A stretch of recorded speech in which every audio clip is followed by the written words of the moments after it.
turn this light off.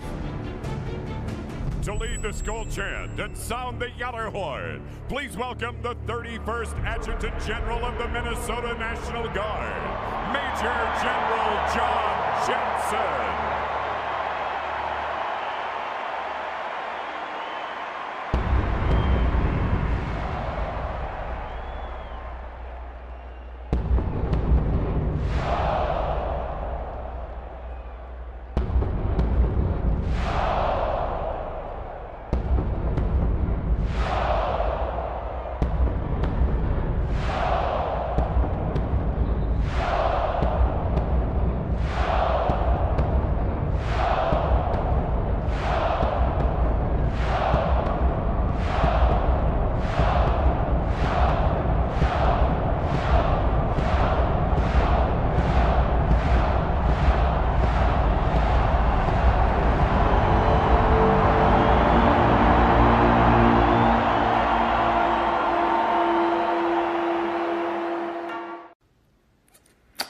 Well, hello, this is John Randall, Minnesota Vikings legend, and it is my pleasure to say, Minnesota Vikings fans uncensored, are you ready?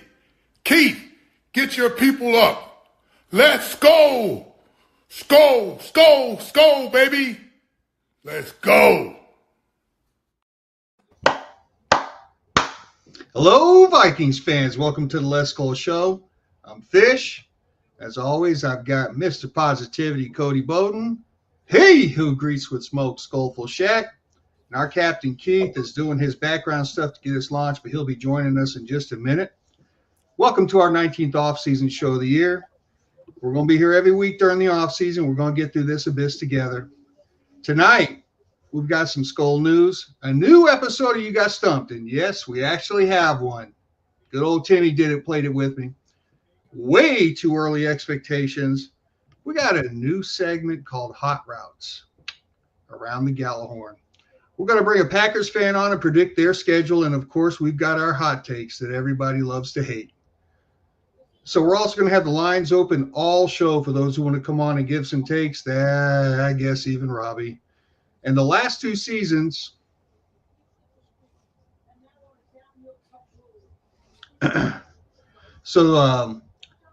if you were going to buy a new Vikings jersey, who would it be? Start us off, Shaq.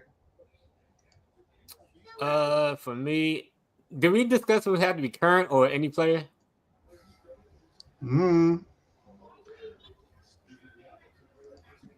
It says it right there, Mr.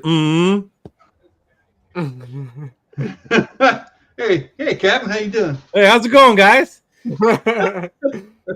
So, it would be a former player. I mean, I could see myself getting a Jared Allen jersey because, I feel like during that time period, because recently somebody posted a picture of, they showed all the Vikings greats from the last elite defense we had. Not this current one, but, the Jared Allen, Everson Griffin defense, Harrison Smith, Xavier Rhodes. So, I'll probably get a Jared Allen jersey because he was a linchpin to the pass rush and, he helped that defense go.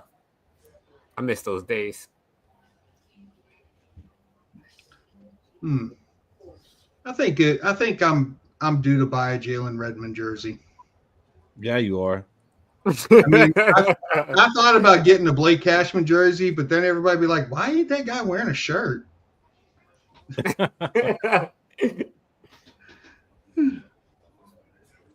What up, Cody? Who are you gonna get?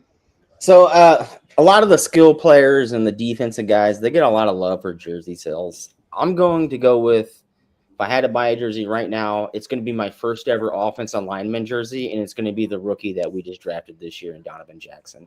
Logan Brown. I think he's going to be a solid addition. I think he's going to be the second best offensive lineman on our offensive line this year. So Donovan Jackson, I'm going to rock it out. Probably one of 4 people in the stadium on September whenever we go to Skol Fest against Atlanta wearing that jersey. So I'm going to be stoked with it. Sheesh. Shaq over there making a plastic bikini for himself. I thought he was about to turn into Spider-Man. Who Who You you know, got, Keith? Whose jersey would you wear?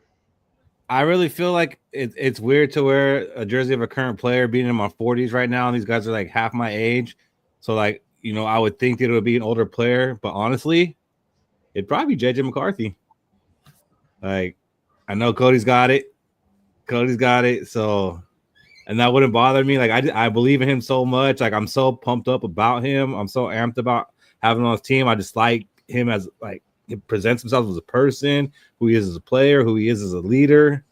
So it'd be him, or I would just go with a custom one and get Let's Skol on the back. Yeah. Hey, That's where I'm leaning.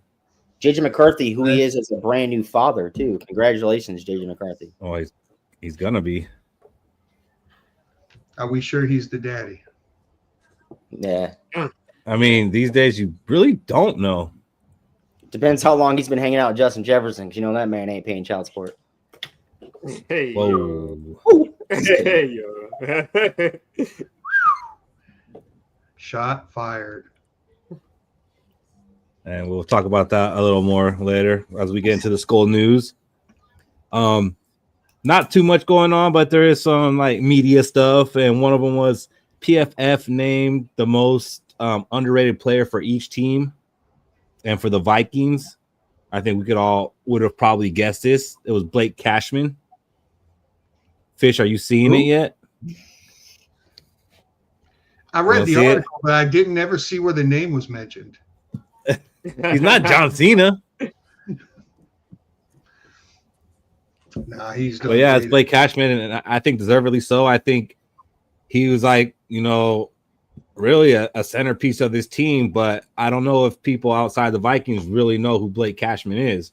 But we saw the difference when he played and when he didn't play. So I would agree with that. Do you guys think of anybody else who might not get the respect they deserve from fans outside of Vikings?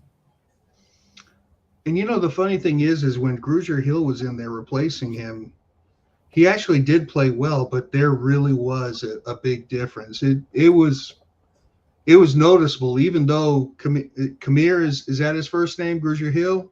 Camus. Even though he did play well, Camus. Yeah, there was a level, and Cashman, yeah, he was definitely that defensive MVP for sure. I'd say for me, it'd be at the beginning of the season, and nobody knew who this guy even was besides us because we had to look him up, and nobody knew who he was until he was on ESPN's top 10 or Sportsman's top 10 with that interception that he picked off the line of scrimmage. It was Andrew Van Ginkel, and I still think he is super underrated for what he brings to the table as a pass rusher and a coverage guy. I think he's extremely underrated. I think second team All-Pro wasn't where he should have been at because he's not. They edge rushers. You're supposed to sack the quarterback. The most sacks you get first team All-Pro. He played both sides, right? Coverage and sacking the quarterback. He, in my opinion, was underrated. He should have been first team All-Pro just because of that aspect. Well, with the money he just got paid, he better be first team All-Pro this year. Yeah, he get paid All-Pro money. Got paid All-Pro money. Better be an All-Pro one. What's up, Tommy? What's up, Dean, Bob, T-Bass, Skol, everyone, Boyd. I miss anybody? Brian, Anthony. I haven't talked to you in a while. What's up, man? Another article that we came across was CBS came out with the top 5 players with the most to improve this season. Number 5 was Dak Prescott. Number 3 was Bryce Young. Number 2 was Anthony Richardson. And number 1 was Trevor Lawrence. Now, if you notice, and we're paying attention, I skipped number 4. And that was JJ McCarthy. Do you guys feel like he belongs on this list already, which is basically his rookie season? Why do you think he belongs on this list, Cody? I think he belongs on this list because we saw what we did with Sam Bradford under 1 year, 14 wins. He has a lot to prove, right? And this team got better, in my opinion, from last year. All the weapons around him, right? He has to prove us something. Right? If 9 wins, and I'll take it. Not going to lie. I will take 9 wins from JJ McCarthy. That means we have a future going forward with our quarterback. But anything else other than that, I'm going to be struggling to back him, especially with the players around him. What about you, Fish? Do you think he deserves to be on this list? No, I don't. It's. There aren't any other first year players on this list. I mean, and when I think about it, how valid is this list? Bryce Young played well last year. His first year, he really didn't have the NFL game down, but last year he actually kind of carried that team for a little bit. He was not horrible last year. I don't think he's got that much to prove. No, I don't think a first-year player should be on that list at all. What about you, Shaq? I feel like the only reason he's on this list is because the expectations behind him and the Minnesota Vikings. He won 14 games with Sam Darnold, like Cody was saying. And it's just like KOC hasn't really had his own quarterback. And now that he got his quarterback, and he's been running this team offense for going on 4 years, it's kind of time for him to show like what he could do with a young quarterback. And I guess it's just the hype. JJ's the only quarterback that didn't get a chance to start last year from all the elite quarterback class. So I think it's all that hype and what he brings to this offense that KOC installed. Yeah, but you see, Shaq, here's the thing, right? When you've got a future Hall of Fame quarterback going into their first year, you can't measure them on 1 year. He shouldn't be on this list. So let me ask you. Let me go, Cody. Then you ask your question, but I'm gonna actually agree with Cody and Shaq that he does belong here, and much along the same reasoning that we pretty much let Sam Darnold go uncontested. And not only that, we really didn't go out there and sign a backup quarterback just in case it didn't work. Like, we got a team that's ready to pop now, and they put all their faith in JJ McCarthy. And I think he has to go out there and prove KOC and Kwesi correct that they made the right decision. So I think that's a ton of pressure on him. And if he doesn't do well, like, no one's going to be like, well, it was only his first year playing. No, it's going to be like, you gave this guy the keys to a freaking Ferrari and he crashed it. So I do think like he's got a lot of expectations on him, and I believe he'll live up to it. Like, I think he thrives under that kind of pressure. Like, I'm kind of glad that he has this on him because I think it brings out the best in him. I think that's the kind of player he is. So I'm glad to see him on this list, and I hope he saw himself on this list. Yeah. If we go under 500, what are we doing at quarterback next year? With the team that's around him right now, you go under 500, what are you doing at quarterback? Running it back. Running it back, baby. Right now, you're going to have We have no choice. You're not going to have the same team. The team that you're going to lose. No, you're right. You know what I'm saying? I mean, I bet you they run it back and they do a little better on the backup quarterback situation. Yeah. But like, you lose all those players. Now the team is not as good as the year he went under 500. You got to think about something really about JJ McCarthy. I think he has a lot to prove this year. No, we get it that he's basically a rookie, but the expectations are so high because of the team that we have and the team that's around him.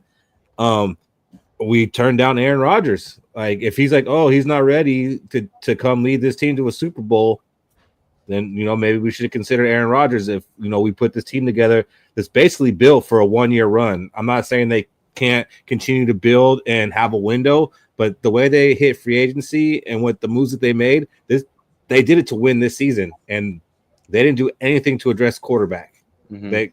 It's on JJ McCarthy. He's got to prove that they made the right decision. And 9 wins is a proof, in my opinion. You're 9-8. You're over 500. You're showing direction, right? You're winning. Under 500 or an injury. Those are the 2 biggest things Jim McCarthy has to worry about for us seriously looking at quarterback next year in the draft. I'll also say this. We forgot the potential of, he's our only top 10 quarterback and God knows how long. So it's like he has that expectation of being a top 10 quarterback drafted. It just sucks he missed his first year. You already lost a year out of that 5.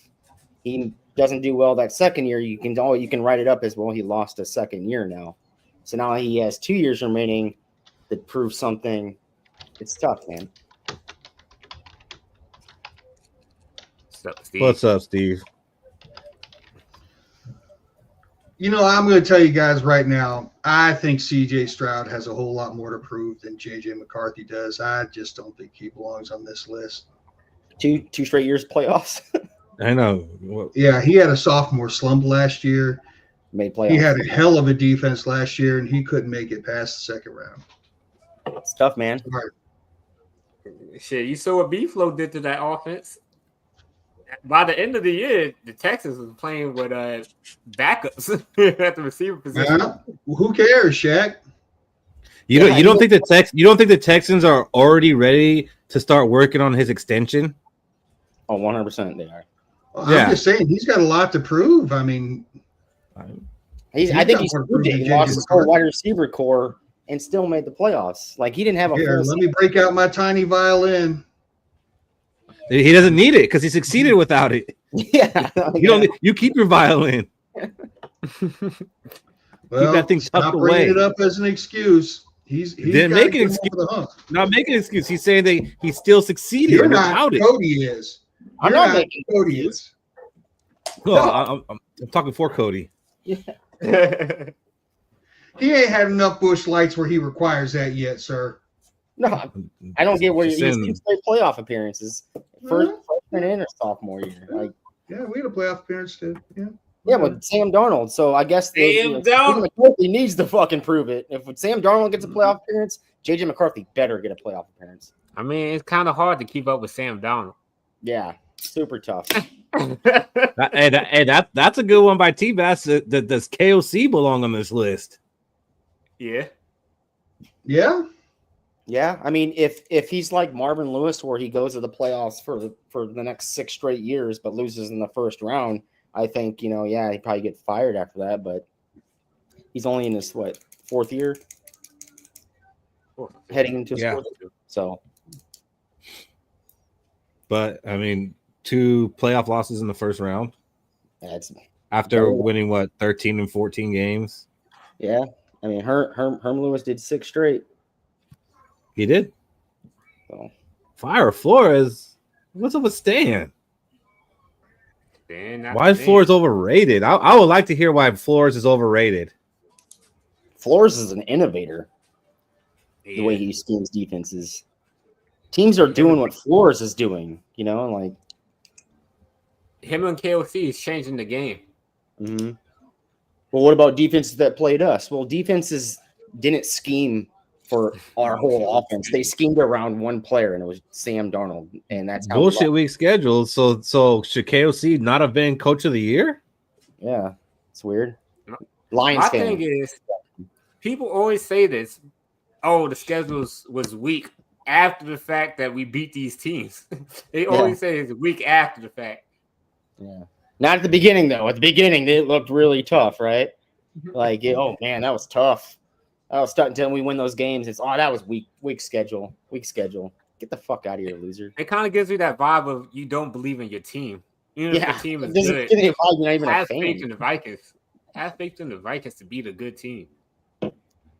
Good. Steve's here. I don't get this one. All he does is take advantage of B-Flow. I mean, he probably should go to court for that. Yeah, I like that. Yeah. I like that. I don't get how he takes advantage of B-Flow. Like, I take all Andy Reid does is take advantage of Patrick Mahomes. I like that quote. What he said, he takes advantage of B-Flow, meaning his scheme. Right, get the ball back quick. Our offense has the ball back quick. Take advantage of B-Flow all day long. Take advantage of him. Use it to your needs. Yeah. Tell him, hey man, I want the ball back. No problem. I'll blitz 4 straight times. And T-Bass, normally when they do win 12 or more games, they win single-digit games the next season. So that's something I kind of worry about a little bit because I try not to let history affect what's going on currently, but it's hard when the pattern's been the same your whole life. I mean, outside the 70s, I think they had a run of 4 seasons where they won double digits, but since then, it was basically like they have a 13-win season followed by a 7-9 win season. So I'm interested to see how they follow it up. Three double-digit seasons was 98, 99, and 2000. Yeah, but I mean that was like still like 10 wins, 11 wins, and then the 15. Like, yeah, we haven't it was 15, consistently 10, and 11. Yeah. Yeah.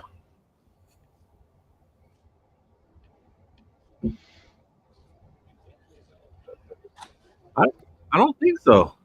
I don't think we're gonna get any Giants are the only one. Yeah, I think the Giants would be the only ones called. Packers, maybe. The playoffs. Yeah. Are you assuming we don't know our schedule? I think Lions 2 times. Lions 2 times. That's 2 wins right there. I have a feeling that Coctostan is another team's fan. Yeah, his name. Him and Cody have had some battles. And I think that Coctostan is forgetting that the team I think he's a fan of, they have to play almost the exact same teams, and most of those games are away and not home. And he needs to get ready for. Oh, Lions swept us with no D, so I guess he's saying he's either a Packer fan or a Vikings fan. Sorry, I'm back. We know we have a tough run, Coctostan. We know we do. The thing is most of that tough run's at home. Sorry for leaving. I had to drain my Cocostan real quick. Oh my word. Cody, what's going on in the Timberwolves game? They're down by 11. Oof. You can't. They're too afraid to touch Shea. It's ridiculous. Go look at the Lions ads. Go look at the Vikings ads. Wait a minute. Go look at our draft night show in the week after the draft night. We've talked about all that stuff, buddy. Yeah, but he's talking. Yeah, we're not worried about who they drafted and their ads. We added better defense to them. We didn't lose half our coaching staff either. Yeah. A lot of people forget about that. I understand. I mean, really, dude, the Lions are on their way to a single-digit season this year, and you can't convince me different. Did Jordan Mason ever play against the Lions? Did Jordan Mason ever play against the Lions in defense? Yeah, the 49ers kicked the shit out of them late in the season last year. Yeah, but I don't know that Mason played. He might have been hurt. Yeah, he was hurt at the end of the year. Might have been Garendo time. Like, oh my God, don't even touch him. Just make it a hard foul. Just slam him in the fucking face, dude. I don't give a fuck. Touch the kid. They're like, oh no, he's shooting a layup. Don't touch him. It's ridiculous, dude.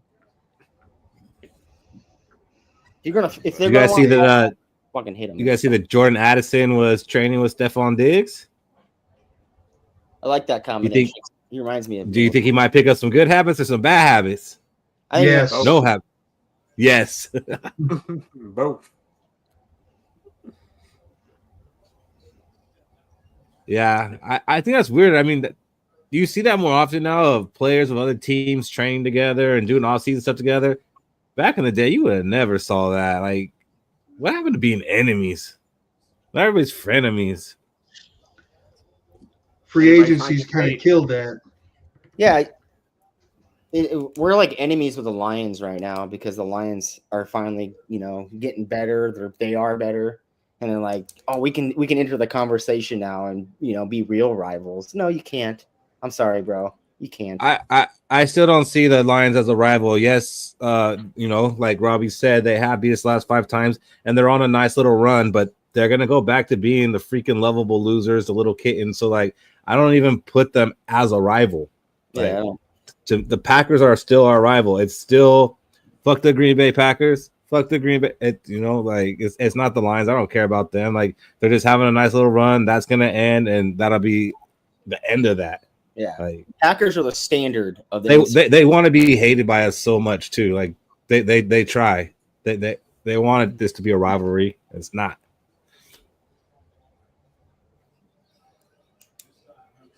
You all right, Cody? Yep. I got 53-61. So, yeah, call the foul. Thank you. There's a good foul.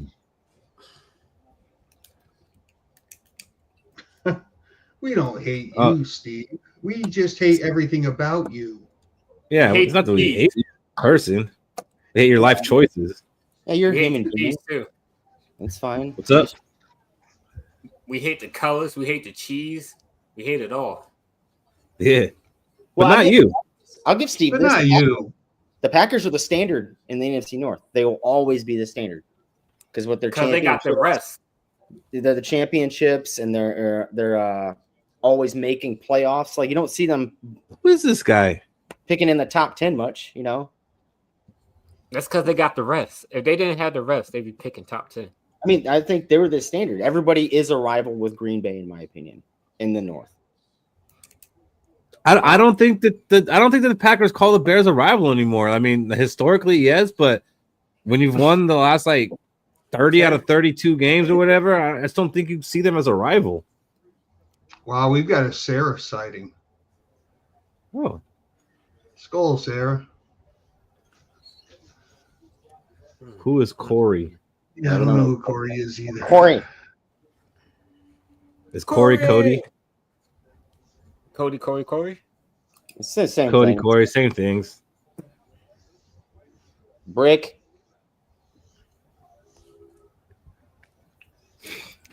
So there was a chance for some interesting things to happen. The spring meetings happened this past week in Minnesota. They voted on some things that there could have been some changes. Some went through, some didn't. One of the most notable things that came out of these spring meetings was that they're going to allow NFL players to participate in the 2028 Olympics, which that is something that some of the players are pushing for. Personally, I don't like it. Maybe if you're like on the practice squad or something, but I would not want Justin Jefferson playing in these Olympic games. Like, cool. Like, I mean, I understand he might want to get a gold medal, but I'd rather him be focused on a gold Super Bowl trophy and not get injured playing flag football. And he's like an ambassador for this thing, so it kind of makes me think that there's a good chance that he wants to play. How do you guys feel about it? I feel pretty good about it because it's one player per team. They're allowed, right? So, and you got players like I think they came out. Kyler Murray and Kyle Hamilton are South Korean descent, so they're allowed to play for South Korea in the flag football Olympics. So you're going to see NFL players face other NFL players just based off like stuff like that. And if it brings us more attention to who we are as a fan base, as an organization, put Justin Jefferson out there. I want every single fan in the world to be a Minnesota Viking fan. Well, that's not going to happen. So, and a flag football game is not going to make that happen. Playing in London or playing in Ireland, that's one thing, to gain fans. But those games matter.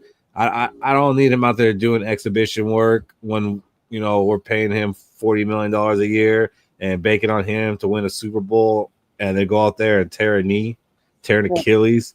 Basketball players, they go to Olympics, and it's flag football. Basketball is more dangerous at that point than flag. Yeah, didn't Paul George break his leg doing that? Pretty bad. Hey, that's Paul George's fault, man. Hey, that's Paul George's fault. that weak ass leg. Hey, he tore it up last time.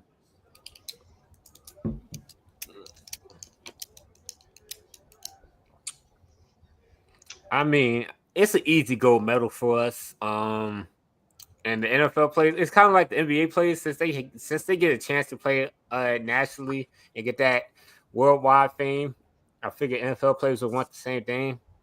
They already don't get paid like NBA players, and NBA players could talk about, oh, we got this gold medal for America. So I guess it's kind of that little.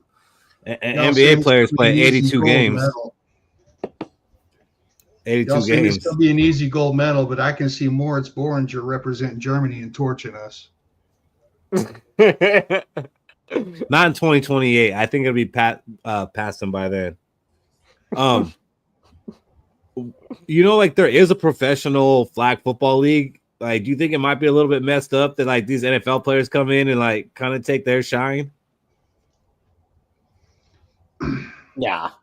No. Yeah, like the Dream Team, when the Dream Team was allowed to, like when we finally were allowed NBA players to come into the basketball Olympics, we didn't give a shit about it.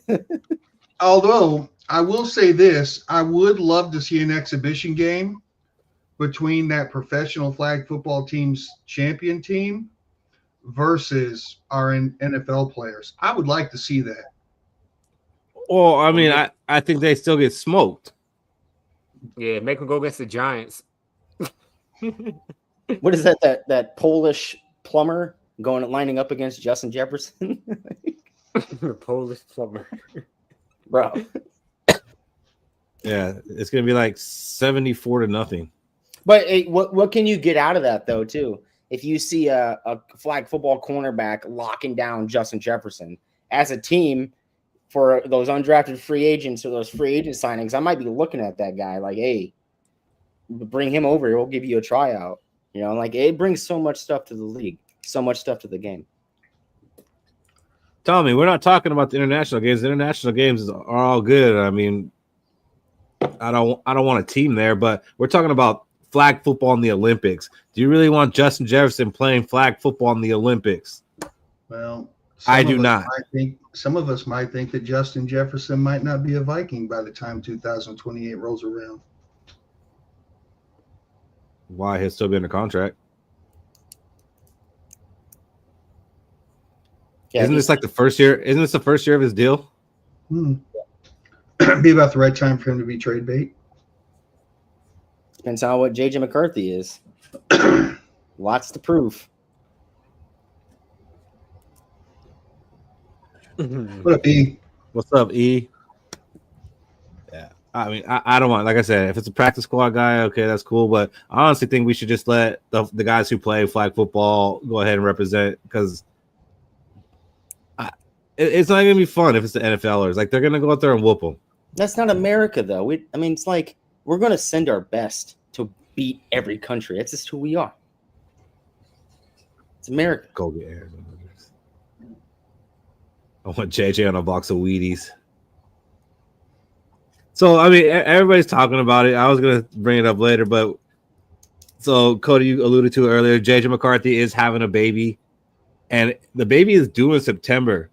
Can you imagine if the baby's due that Monday night game? Like, is he going to miss his first child for that game, or are we not going to have a quarterback? We're going to have freaking Sam Howell Monday Night Football. Pitocin on Saturday. Yeah. Pitocin on Saturday. Open. What's that? I don't know what that is. Pitocin induces labor. Oh, I didn't say just cut it open. We got games to win. Savages. Are you guys worried about it having an effect on the season at all? No, I think it's more and more of a motivation thing for him. He already knows he missed his first year. He needs a good year to look to possibly for us to look at giving him an extension heading into his third year. You know, like look at the rookie quarterbacks right now, they're getting their extensions heading into their third year. So like this is a big, big year for JJ McCarthy in his second year. If he balls out, and he's going to want to ball out, I think it'd be more motivation. Hey, if I ball out this year, this kid's going to be made for life. Made. And I think, the worries about him missing time and all that stuff, I have a feeling that McCarthy has quite the support structure in place where there will be a certain amount of understanding about his absenteeism as a father, while he's going through his rookie season. I don't think we're going to have to worry about him being distracted. So maybe he won't come in on Tuesdays? Yeah, I think he'll be here on Tuesday. Still? He's going to have the baby Bjorn on out there throwing passes? Yeah, he's going to have that. He's going to have that front satchel with the kid in it. Yeah, that's Kazakhstan's like, what a selfish piece of shit for having his kid during the football year. Come on, man. Wrong, Cody? Let's backtrack it. August, July, June, May. I thought JJ McCarthy was like super religious. Like, is he supposed to even be having a baby when he's not married? Nah, he ain't religious. Are they He gonna go- meditate. Is he about to go have a shotgun wedding? Is he about to go have a shotgun wedding right now? He's All Buddhist. right, so what was JJ McCarthy doing in the middle of December? Losing a lot of weight, right? Meditating. He was meditating, making babies. He was obviously further along in his rehab than we thought he was, fellas. It's called Kama Sutra. Look it up. That's what he was practicing. Can we get the fucking foul? Thank you. Getting a little bit of that tantric rehab going, Shaq. Yeah, balancing his chakras. Adrian, all right, no more baby talk. I would say like no, I'm happy for him and all that, but I would be really disappointed if he ends up missing week 1 or 2 because the baby's being born that day. What a selfish piece of shit. That's just poor planning, and I need my guy to be a good planner. The leader of my football team needs to plan better. What if they say it's a setback? Guy definitely needs to get his freak on right before the beginning of the season, so that way the kid comes in the off season. Goddamn game manager ain't game managing. Don't worry, he's gonna have a setback, so he's gonna miss a couple games. I mean, it'd be the first 2 games because it's due in September. He's not fully just go cut. Yeah, if we hear McCarthy's not going to be there for the home opener, there's going to be a red Ford Escape pulling out in front of his house, and me and Cody getting out of it, dragging him out with a hood over his head. Like, you go into this game. Come on, E. Oh, E. Come on, Jason. Like, he's going to marry that woman. It's not a baby mama. I posted that on my Instagram. Oh, Shea Gildress, another foul. He's on the free throw. So we were talking about the spring meetings before we got a little bit sidetracked. One thing that got voted on and is going to change is the onside kick rule. The team that's trailing will be allowed to do it at any point during the game. They still have to announce it. They still have to be trailing, but now it's not just limited to the fourth quarter like it was last year. And they're also moving it 1 yard closer to the receiving team in an effort to get more than a 6% success rate. And then I really question why it's even changed at all. Like, why do you have to announce it? And why do you have to be trailing to use it? It's like they want the play to be successful to some extent. It's just like the kickoff, like, you know, they try to make it safer, but then every year they bring it back closer to what it was when it was exciting. Yeah, I don't get it. Like, what happens if a team like is really successful at recovering onside kicks every single time? Like, make it a play of the game, like just like the Eagles with the tush push.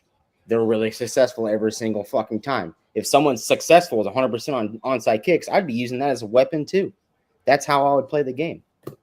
So it should be every single down, not just be when you're trailing. I hate that rule. And the thing is when it comes as a surprise. Remember, was it Bill Cowher and the Steelers did it to the Cowboys in the Super Bowl? Yeah, so did the Saints to the Colts. Yeah. Just at the beginning of the second half, just went onside, and it just changed the dynamic of the game. Yeah. And Travis, I do get that. I was actually thinking as I said it, like they would have to change it back to a traditional kickoff to not announce it because the kickoff formation is different. But okay, even so, like, why do you have to be trailing? It's like, I want to go up. Why not? Why not let them do it? Isn't it easier to recover because they're both lined up? You just kick it over that back line, right? When it hits the ground, your team can start moving. Like the team that's facing backwards towards the ball has to do a turn while the other team is just sprinting forward for it. You can use it as a weapon. I think that's what they're trying to get at with it. Yeah. I don't know. The one thing that I've heard people talk about, and I hope it never happens, and you guys might disagree with this, is I hope they don't ever turn it into like a 15-yard play or something like that. To me, I think that's silly because I think a 15-yard play, you're going to have like a 30% success rate on that. And I think that changes the whole dynamic about the game. What about a 50-yard play? From the one, maybe. from the one. You risk getting the safety. Hey, Steve, we're going to get to that in just a few minutes. We'll get you on here in just a minute. Or a few. Yeah, if you depends on how the night Nope. goes. Don't worry, Steve. We're predicting on 17. It's gonna be a quick segment. So, two of the biggest ones that they went there to talk about, there wasn't much of a discussion. The tush push did not get banned. They needed 24 votes to ban the tush push, and they only got 22. Our team was one of the 22 that voted to ban the tush push. So, first of all, do you guys think the tush push should be banned? And how do you feel about the Vikings being one of the teams calling for it to be banned? I do not think the tush push should be banned at all. I think it's a good play. It's a weapon that you can use. Figure out a way to beat it, right? It's really difficult for the defense to beat it, but also every single team that plays the Eagles this year were part of that 22. So that's what we also got to think about too. I'm pretty sure we're only there to ban it because we have to play it, right? Now we have to figure out how to beat it. Well, I think the only reason we voted for it to be banned is because we didn't draft a nose tackle. I'm for the banning of it because I really don't think it's a football play, and that used to be illegal to be able to push somebody into the end zone. That was a rule before. And then if you can use that, you can use two guys in the backfield as leverage to get that first down. Why can't you use leverage to block a field goal? Like, why can't you touch the center or whatever when jumping over the line? Like, why can't you do that? Why can't you get assisted that way, but you can get assisted to get pushed across the line? I mean, if a running back's getting stood up at the 3-yard line, an offensive lineman can come running in and push him into the end zone, right? Yeah. That's still legal, right? I mean, yeah.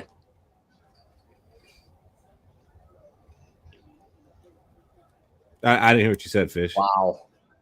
I said if a running back's getting stood up at the 3-yard line, an offensive lineman can haul ass down the field and hit him and push him into the end zone, right? Yes, now they can, but there was a time when they couldn't. Gotcha.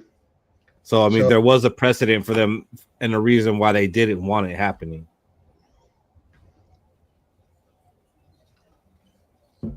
But it did not get banned, so it's here to stay for now. I do think we will see it come up again, maybe a year, maybe 2 years. It'll definitely come up if Jalen Hurts ends up injured. Mm-hmm. That's what I was waiting for.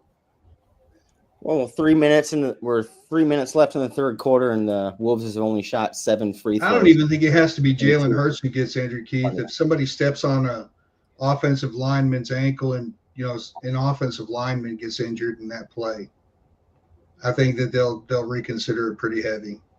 I think they're just waiting for someone to get injured during that play. Ouch. So, yeah, they could run that play 100 times, and if somebody gets injured one time. Forget the ankle. I'm more worried about the neck. People don't realize, or people keep forgetting about how Ryan Shazier's career ended. Yeah, it was a freak. It was a freak accident, but you don't come back from neck injury right there. That's what will actually end it if somebody gets injured. But until then, it's here to stay.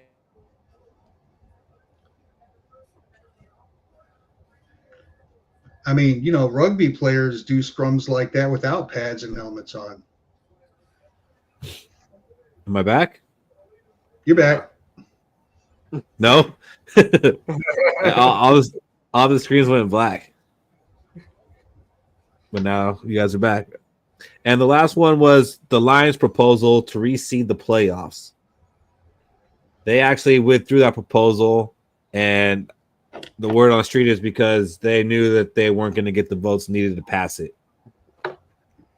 I think the word Does anybody here took a deep dive into their schedule and said maybe this isn't a good idea. No.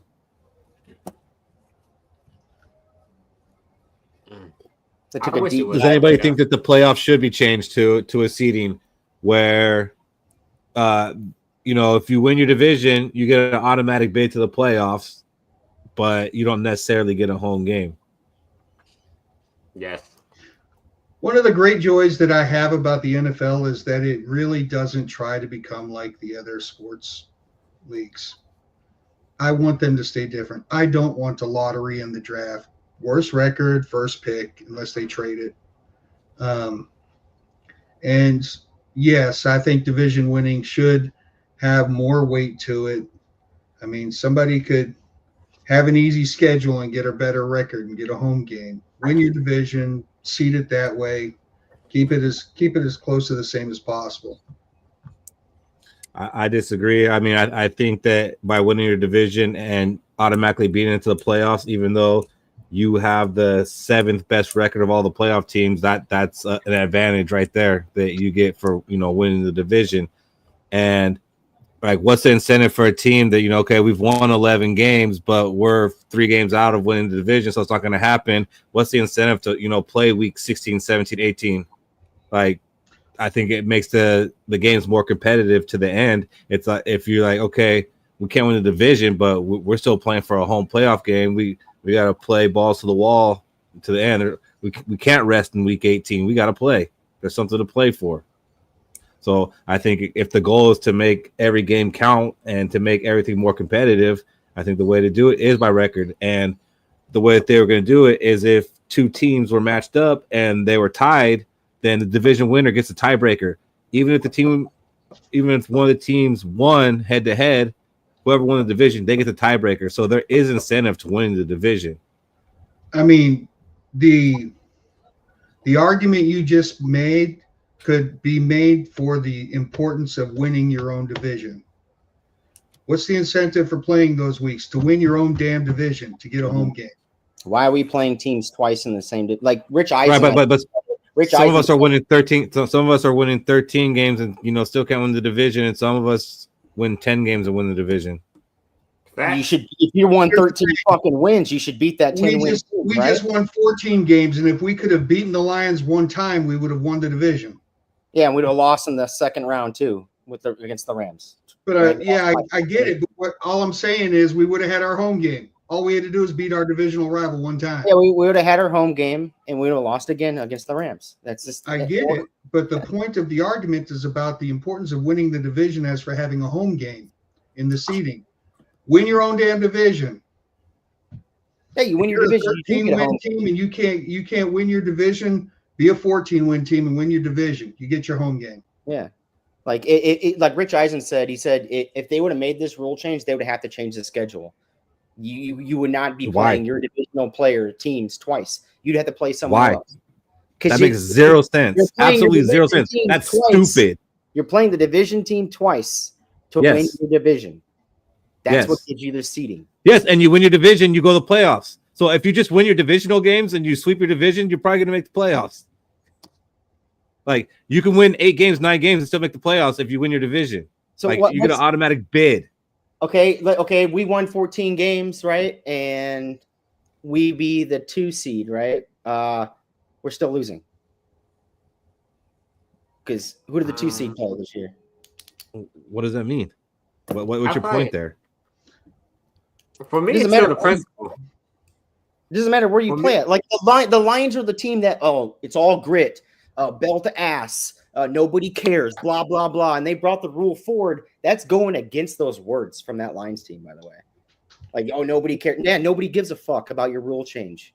You were the best team in football. You were gloating about it. You lost in the fucking second round after a bye week. You are the number 1 team in football with the best record. Cool. You got a bye. That's what you achieved. You should have won your game. That team that didn't have it, didn't win the division, had to play a game beforehand. Had to play 18 games, and you've only played 17 so far.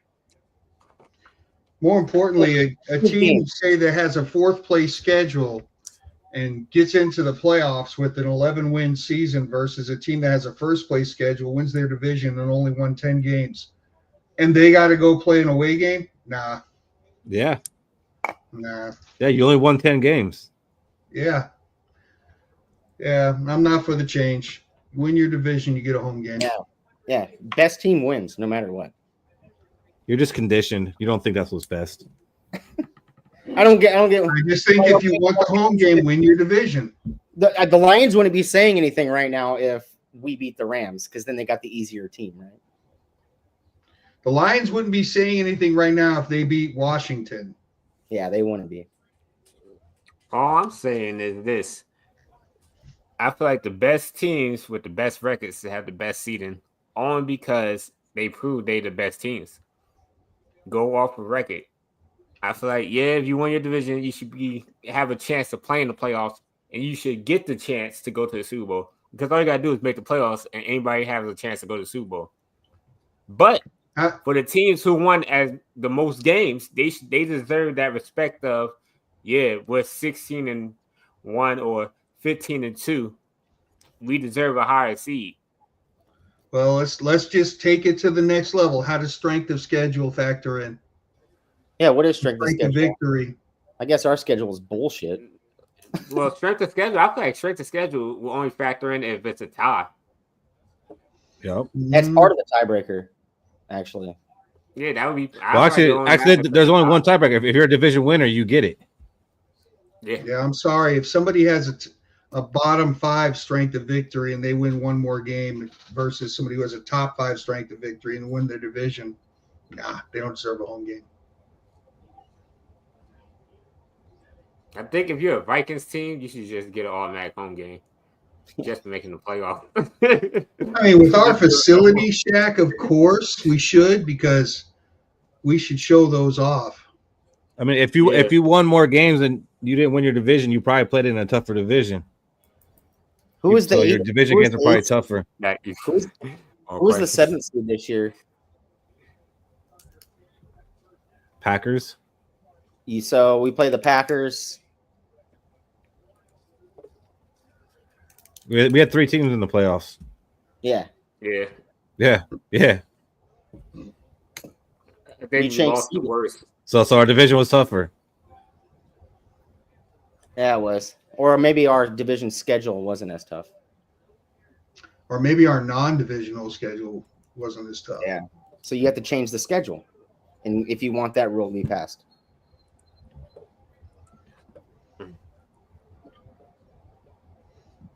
So what if you won your division because you had a weaker strength of schedule? Because you get a weaker weaker schedule because you played the team. You played your division 6 times.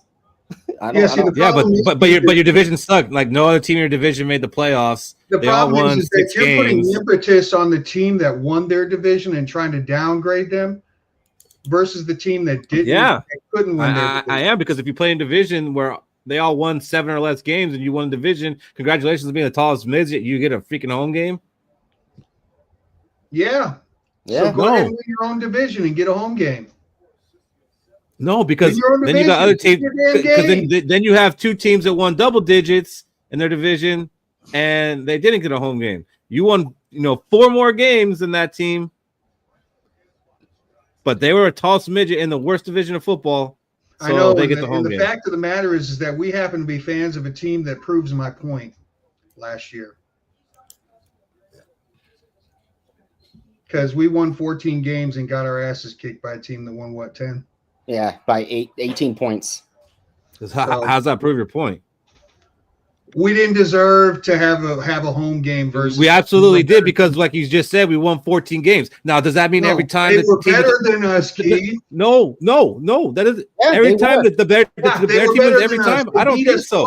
I don't think so. Then why didn't they even play the games? Why don't they just look like, okay, this team's a better team, so they win, they move on. This team's a better team, they move on. There's a reason they play the fucking games, because the win is not a gimme in any situation. Doesn't matter who's home, who's road. There's no gimme. They proved the point, Keith. You can't even argue this point. They beat us. I already did. Points. We had you didn't have a point. You really don't.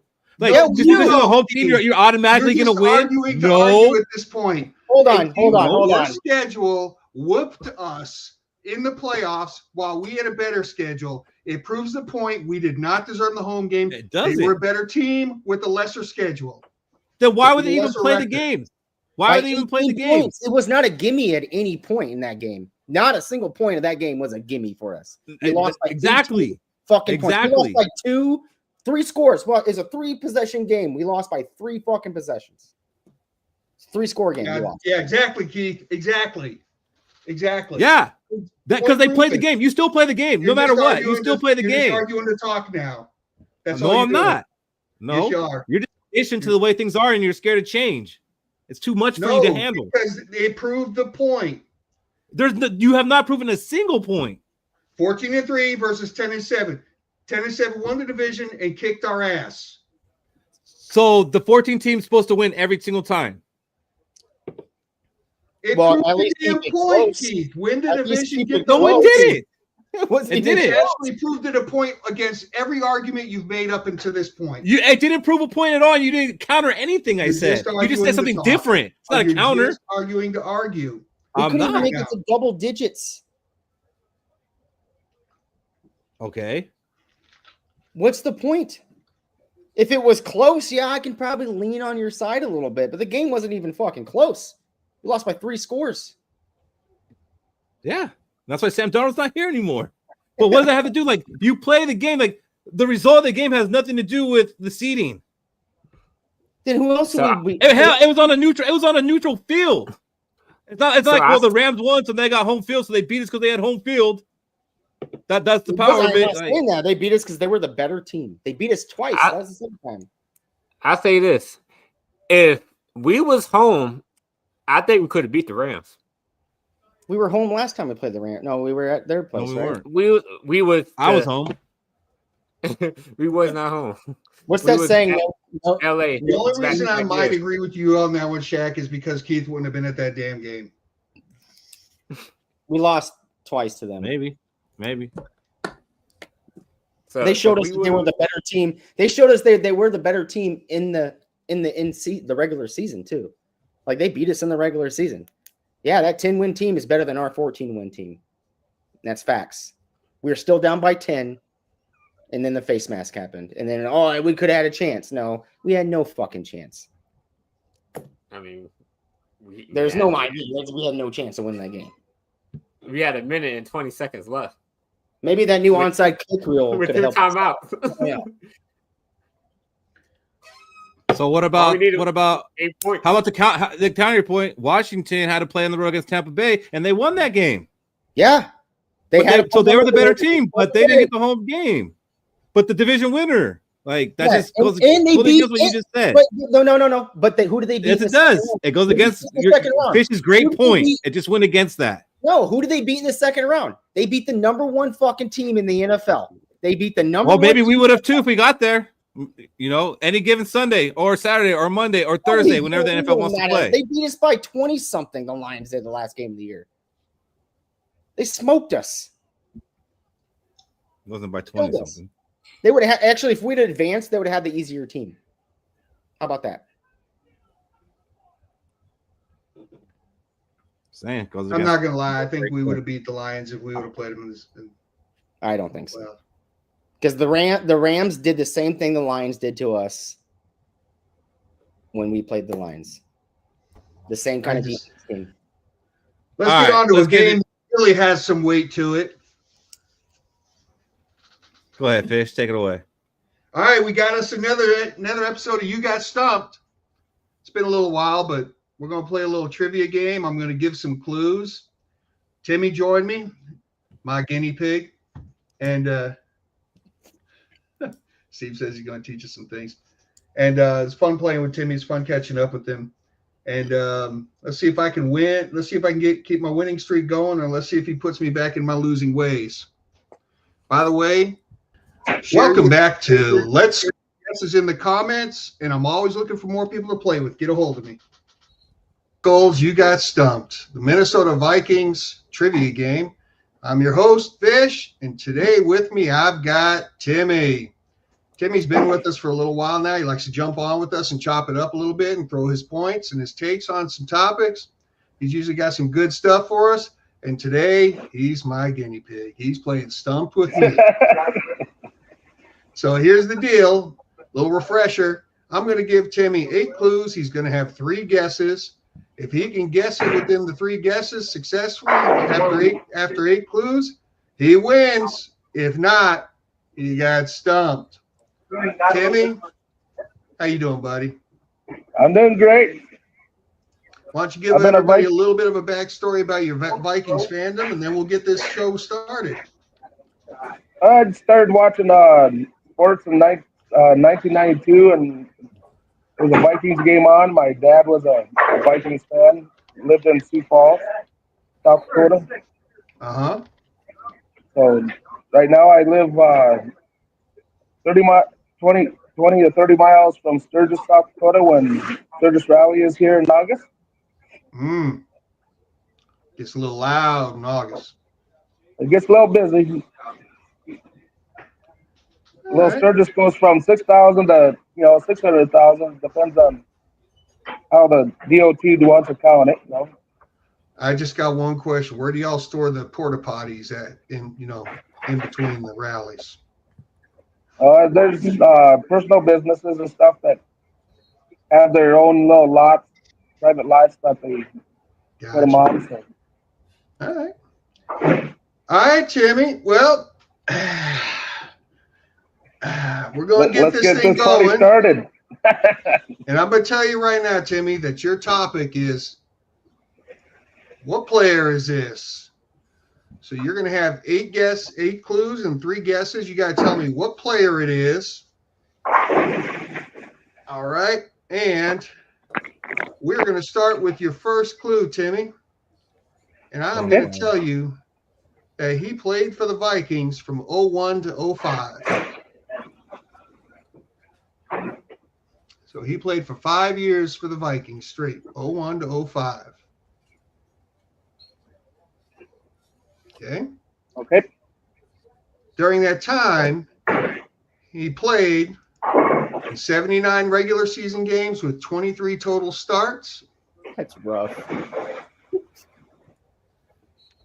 And of those 23 starts, in 2002, he started all 16 regular season games. Has to be an offensive lineman, a guard or something. Your next clue is going to help you out a bit more because it's his stat line for those 5 years. Yep. In those 5 years, he had 38.5 sacks, 169 tackles, and 44 tackles for loss. I'm going to say Greenway. One more time. Greenway. Is that a guess? Yeah, that's my first guess. Chad Greenway? His last name's Greenway. Yep. And one down, 2 to go. That's clue 4. You got 4 more to go. So, all right. This player was actually drafted in the second round of the 96 draft by the Raiders.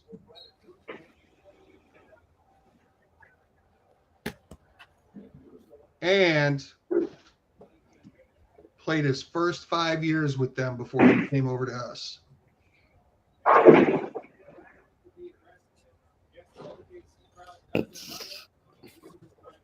So, drafted in 96 by the Raiders. Played 5 years with them. Played 5 years with us. Until 2005. Now, your 7th clue is that in 06, he played 1 more year and finished his career with the Raiders. 5 years with the Raiders, 5 years with us, 1 year with the Raiders.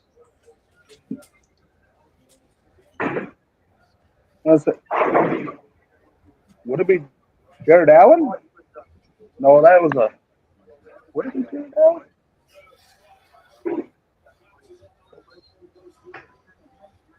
I want to say Jared Allen. Jared Allen's your second guess? Yes. And 2 down, 1 to go. We got 1 more clue, okay? Now, here's what we're going to do. I'm going to give you the last clue. Let it roll around. Then I'm going to go back and I'm going to roll through every single clue for you before you take your final guess, okay? So just eighth clue. He played his college ball as a linebacker for the Temple Owls. Okay. Let me roll back through them, okay? Let's get some momentum towards this last guess. Played 5 years for the Vikings from 01 to 05. 79 games, 23 total starts. Not seeing many guesses in the chat. 02. 38 and a half sacks, 169 total tackles, 44 tackles for loss. He was actually drafted in the second round of 96 by the Raiders. Played his first 5 years with them. And then after his 5 years with us, he played one more season and finished with them in 06. And he played college football for the Temple Owls.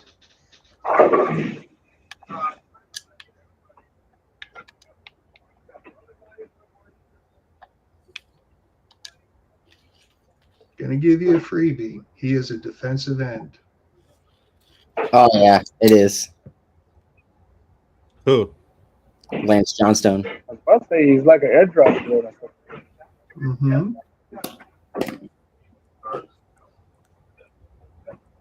Would that be Cashman? Oh, Cashman got it. That's when everybody got it. The Temple one, yeah. No, it was the edge giveaway. Oh yeah, defense end, yeah. I'm just gonna throw it out there. I think it's gonna be. I'm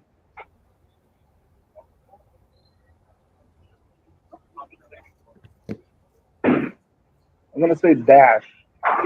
Was it? Yeah. Dolman. No. I'm gonna say Bristol, Dolman. final guess? Yep. And you got stumped, baby. I got it. Here we go. It was Lance Johnstone.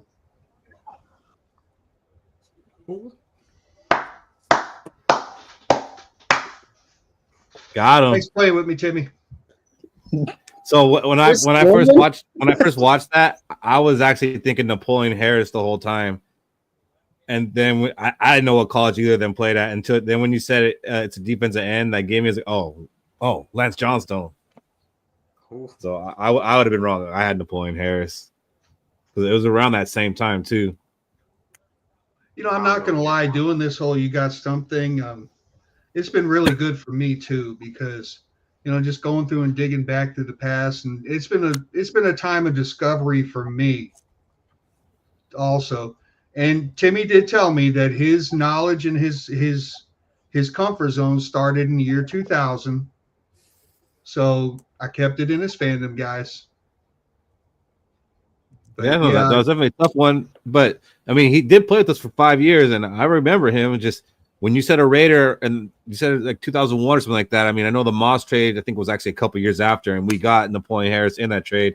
So I was thinking early 2000 Raiders, Napoleon Harris. Mm-hmm. But then when you said the defensive end, I was like, I thought that was rough. That very first one, it was 28 or 22 starts and 76 games. I was like, whoa, this is a tough one. And yeah, that one was definitely tough.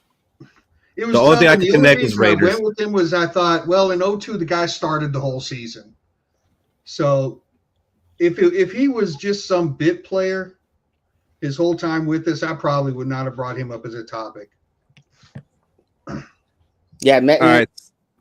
Yeah, go ahead, Cody. So I was saying, like, what we came from in 98, 99, 2000, like, we were great teams, and then Lance Johnstone. You know, that's one of our starters. And now we're at the point this year to where we got all these players. What happens after is my biggest concern because Lance Johnstone. Did Lance Johnstone make it to the Love Boat? No, I don't think so. I didn't think he had the Lance Johnstone to do it. Oh boy. All right, so something we're gonna do tonight. Is we're actually going to go through the Green Bay Packers schedule, and we're going to try to predict that. And we're going to do one team for the division over the next couple weeks, just, you know, some extra content and just kind of filling out the rest of the division.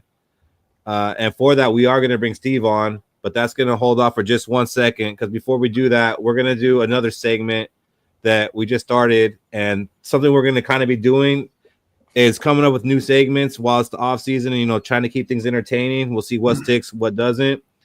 But for this one, it's going to be called Hot Routes Around the Gallahorn. And what that is each of us are going to ask a question to the panel that we have to answer on the spot. And it could be anything Vikings related, just something to kind of get us reminiscing, talking, thinking. And if you guys want to join in, in the comments, feel free to do it. So, Michael Fish, why don't you start us off? All right, baby. Calling the audible. All right, so here's the order I want to answer this question, please. I want it to go Keith, Cody, Shaq. You're an asshole. If Dalvin Cook doesn't have a season-ending injury in 2017, do we go to the Super Bowl? Oh, man. I'm going to say no. Dalvin Cook was awesome, but we actually had a pretty good running game with Jerick McKinnon, Latavius Murray. That 1-2 punch, I think, was pretty damn good, and I don't know that Dalvin Cook was going to be that much more effective than the combination of them two. They still might have got some run, but not as much run as they did. And our offense did falter in that NFC Championship game, but our defense didn't do us any favors either, giving up all the points. So unless we would have won more games to get that NFC Championship at home, that could be the only way I can see that maybe having some effect. But overall, no, I don't think so. Say that question for me again, Fish. Wife was talking to me. If Dalvin Cook does not have the season-ending injury in 2017, would we have gone to the Super Bowl?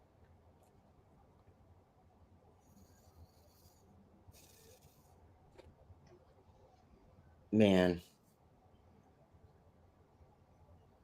I think we would have gone to the Super Bowl. I mean, our run game wasn't really that well to do off in that game, 2017. We did score. We went down the field. We scored first right away. I know we had the 1-2 punch, Latavius Murray and Jerick McKinnon. Jerick McKinnon was more of a receiving back. Latavius Murray was a bruising back. I think adding that change of pace back within that mix, I think we'd be seeing ourselves in a closer game with Philadelphia, right? Instead of having to throw the ball with Case Keenum all the time with his, how many interceptions was that game? I think 3. 3. I think Case Keenum the interceptions would have been drawn back. I think we would have controlled the clock, all right, and we would play game managing game, what Case Keenum is used to doing.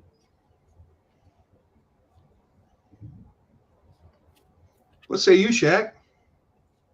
So for me, I like how you made me go last.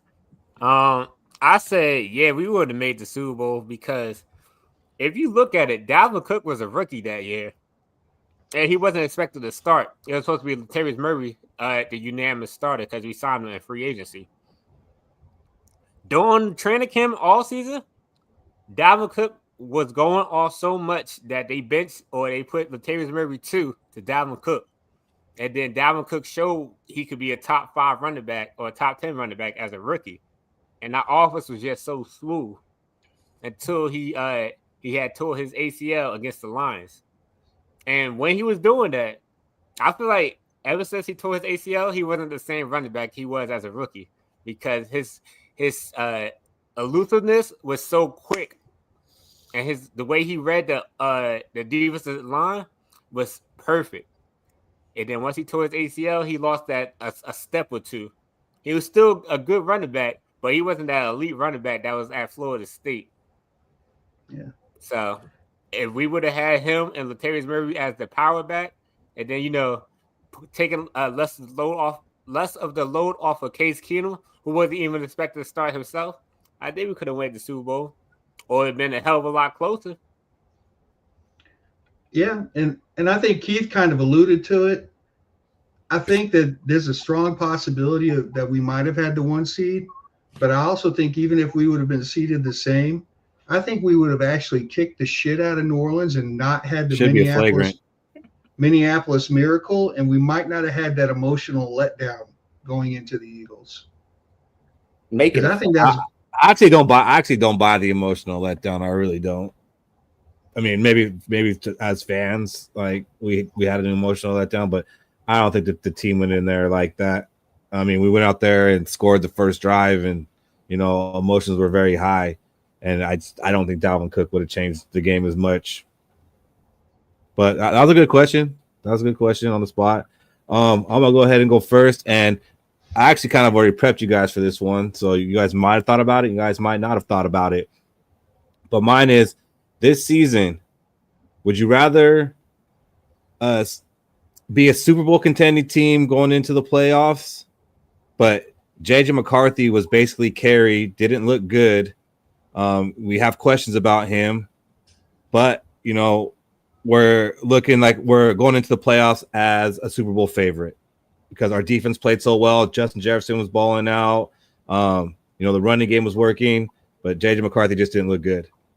Or would you rather have a season where we're going into the last week of the season, we have to win it to go to the playoffs. We might not make the playoffs, but JJ McCarthy looks like the real deal. Like he's going to be that quarterback of the future. What would you rather see? Who's first? Cody. Sorry, say that question again. That was a long-ass question, bro. Fish. Just said it. All right, so I would rather have J.J. McCarthy balling out on the rest of the team that's kind of struggling because of the factors that would probably play into that. Maybe a couple of injuries to some players or something like that where we're getting into our depth. But I am tired of feeling like we're just a quarterback away. I want a different flavor to this team. I want to have that quarterback, and we just got to draft and maybe do a couple of other free agent signings to get that team over the hump. But we know that we've got that quarterback. I want that position locked down for the future, and we just got to figure the rest of the shit out because we've been trying to figure out quarterback for a long time now. And I just want to have that position locked down. So give me J.J. McCarthy playing lights out and us struggling to get to the playoffs because that means the rest of the team has issues where we can fix a few positions in the draft that are not the most important position on the team. So what about you, Shaq? Would you rather us, be on a Super Bowl run, but J.J. McCarthy looks shaky? We don't really have a lot of confidence in him, but everything else is looking good and we're rolling? Or would you rather us, have a down season, but J.J. McCarthy looks like that dude? So you said Super Bowl run heading into the playoffs. Do we actually make the Super Bowl, or are we just? We don't know, but we're considered a Super Bowl favorite going into the playoffs. Well, fuck that shit. If it's not guaranteed, I'd rather JJ McCarthy look good. The only way I don't want to see JJ McCarthy look good is if the Vikings is so elite that we take the Ravens quarterback. With the Ravens won the Super Bowl with that quarterback. Trent Dilfer? Yeah, Trent Dilfer, to the point where all JJ McCarthy has to do is not fuck up and control the offense. I'll be okay with that. But if the Super Bowl is not guaranteed, I'm tired of drafting quarterbacks. I'm tired of all these other teams having franchise quarterbacks, and the Vikings over here taking a veteran quarterback who's 13 years past his prime, trying to win the last one before he goes out. So give me JJ McCarthy, good season, and the Vikings got to figure out how to make it better around JJ McCarthy next year. All right. So what about you, Cody? You got it? Yeah, I got it. I'd rather – so this is how I look at it. I would take both, honestly, but I'm going to take the Super Bowl run, right? Because this is JJ McCarthy, right? A lot's to prove, like we were at the beginning of the show. He's going on a Super Bowl run, right? He can still improve, even if he looks shaky in his first year, right? He's going on a Super Bowl run actually says a lot about the quarterback position for him to get this team to go on that Super Bowl run. It's his first year, lots to prove. He can still improve in later years down the line. But now, since going on that Super Bowl run, guess what he just got on in his resume? He's got playoff experience. So that's what I would take over having just a really good year, but us not, going anywhere. All right. So you want to go for it all right now? Shaq and Fish want the long-term success, and I think that's where I'm at too. I think I'd rather he looks good and the rest of the team looks bad rather than the team looks good and he looks bad. Just because for the same reasons that Shaq said, like I don't want to be looking, or Fish said too, I don't want to be looking for a quarterback. I want to know, okay, we have that guy. how do we improve it around him? But I'm not mad at Cody wanting to get that damn Super Bowl out the way. And then what happens. Yeah, and then you can because he's still going to improve. I mean, he made a damn Super Bowl run. The kid's going to improve. So, all right, you got a question for us, Cody? Yeah, I got a big question. It's a JJ McCarthy question again. All right, everybody loves JJ McCarthy. I'm gonna go Keith, Fish, and then Shaq. All right.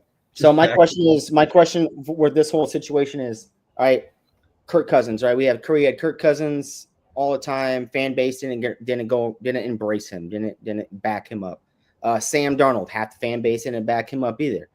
So what does JJ McCarthy have to do for this fan base to fully embrace him? Right. And we could say, well, he needs to win a playoff game. Kirk won a playoff game. He needs to win more. He needs to win at least 10 games. Sam Darnold won 14 games. What does JJ McCarthy really need to do for this fan base to not turn this into a Kirk stan, to a Kirk hater thing, or to a Sam Darnold hater, to a Sam Darnold lover thing? What does JJ McCarthy really need to do this year? Well, first of all, he does have to win a playoff game, I think, because I think most of the fans are on the JJ McCarthy side, which is something that I don't know that Kirk or Sam Darnold had coming in. Like, he already has a lot of the benefit of the doubt. But besides that, I just think he has to pass the eye test. I think, like when watching him, like, it has to look good. I think that's the thing with Kirk that a lot of people didn't like. It didn't look good. Like, the games are always close. Like, he has to pass the eye test, and he has to be able to put a team away, like, consistently. Like, not playing, okay, we got a lead in the first quarter, but now we're playing in the fourth quarter and we're playing for the last score. Like, it has to look good. It can't just be stats. It's got to look good. And the playoff game, like, if he wins a playoff game in his first season, I think he wins over a lot of people. He wins over a lot of Robbies. So, like, let's say he throws a couple picks early in the game, and then he just explodes. Is that still looking good? Because Sam Darnold did that too. Yeah. Okay. And I think Sam Darnold actually got a lot of respect from this fan base until, the Lions game. Yep. So, I mean, he could have got that back by winning the playoff game as well. Yep. And he only had 1 year to do it. JJ is going to be here for a while, but he just, he's got to pass the eye test, and he's got to be able to put teams away, and he's got to win a playoff game. All right, so first things first, the major difference between JJ and the other two quarterbacks is JJ is homegrown. We drafted JJ. JJ's our quarterback. He doesn't come with really any other professional baggage that could be following him like the other two teams did. So he's already got a leg up in the start from that. He's our guy. He's been our guy from the beginning of his professional career. The other thing is that, yes, he does have to succeed and win to establish himself as that guy, the guy. Once he establishes himself as the guy, the next thing he has to do is he has to demonstrate the ability to be personable and relatable. What I think Kirk Cousins' biggest problem, other than the lack of playoff success, was he was like a damn corporate robot. He was almost like a politician. So I think once those three things, he's ours, he's the guy, and he becomes relatable and accountable and personable in the way he conducts himself, so that even if he does have, a couple of years from now, he does have a losing season for whatever reason, we can still say, okay, but we've got the guy, so we can figure the rest out. So he's got to do all that for this team who has never won a championship to say, we're behind him 100%, majority of the fan base.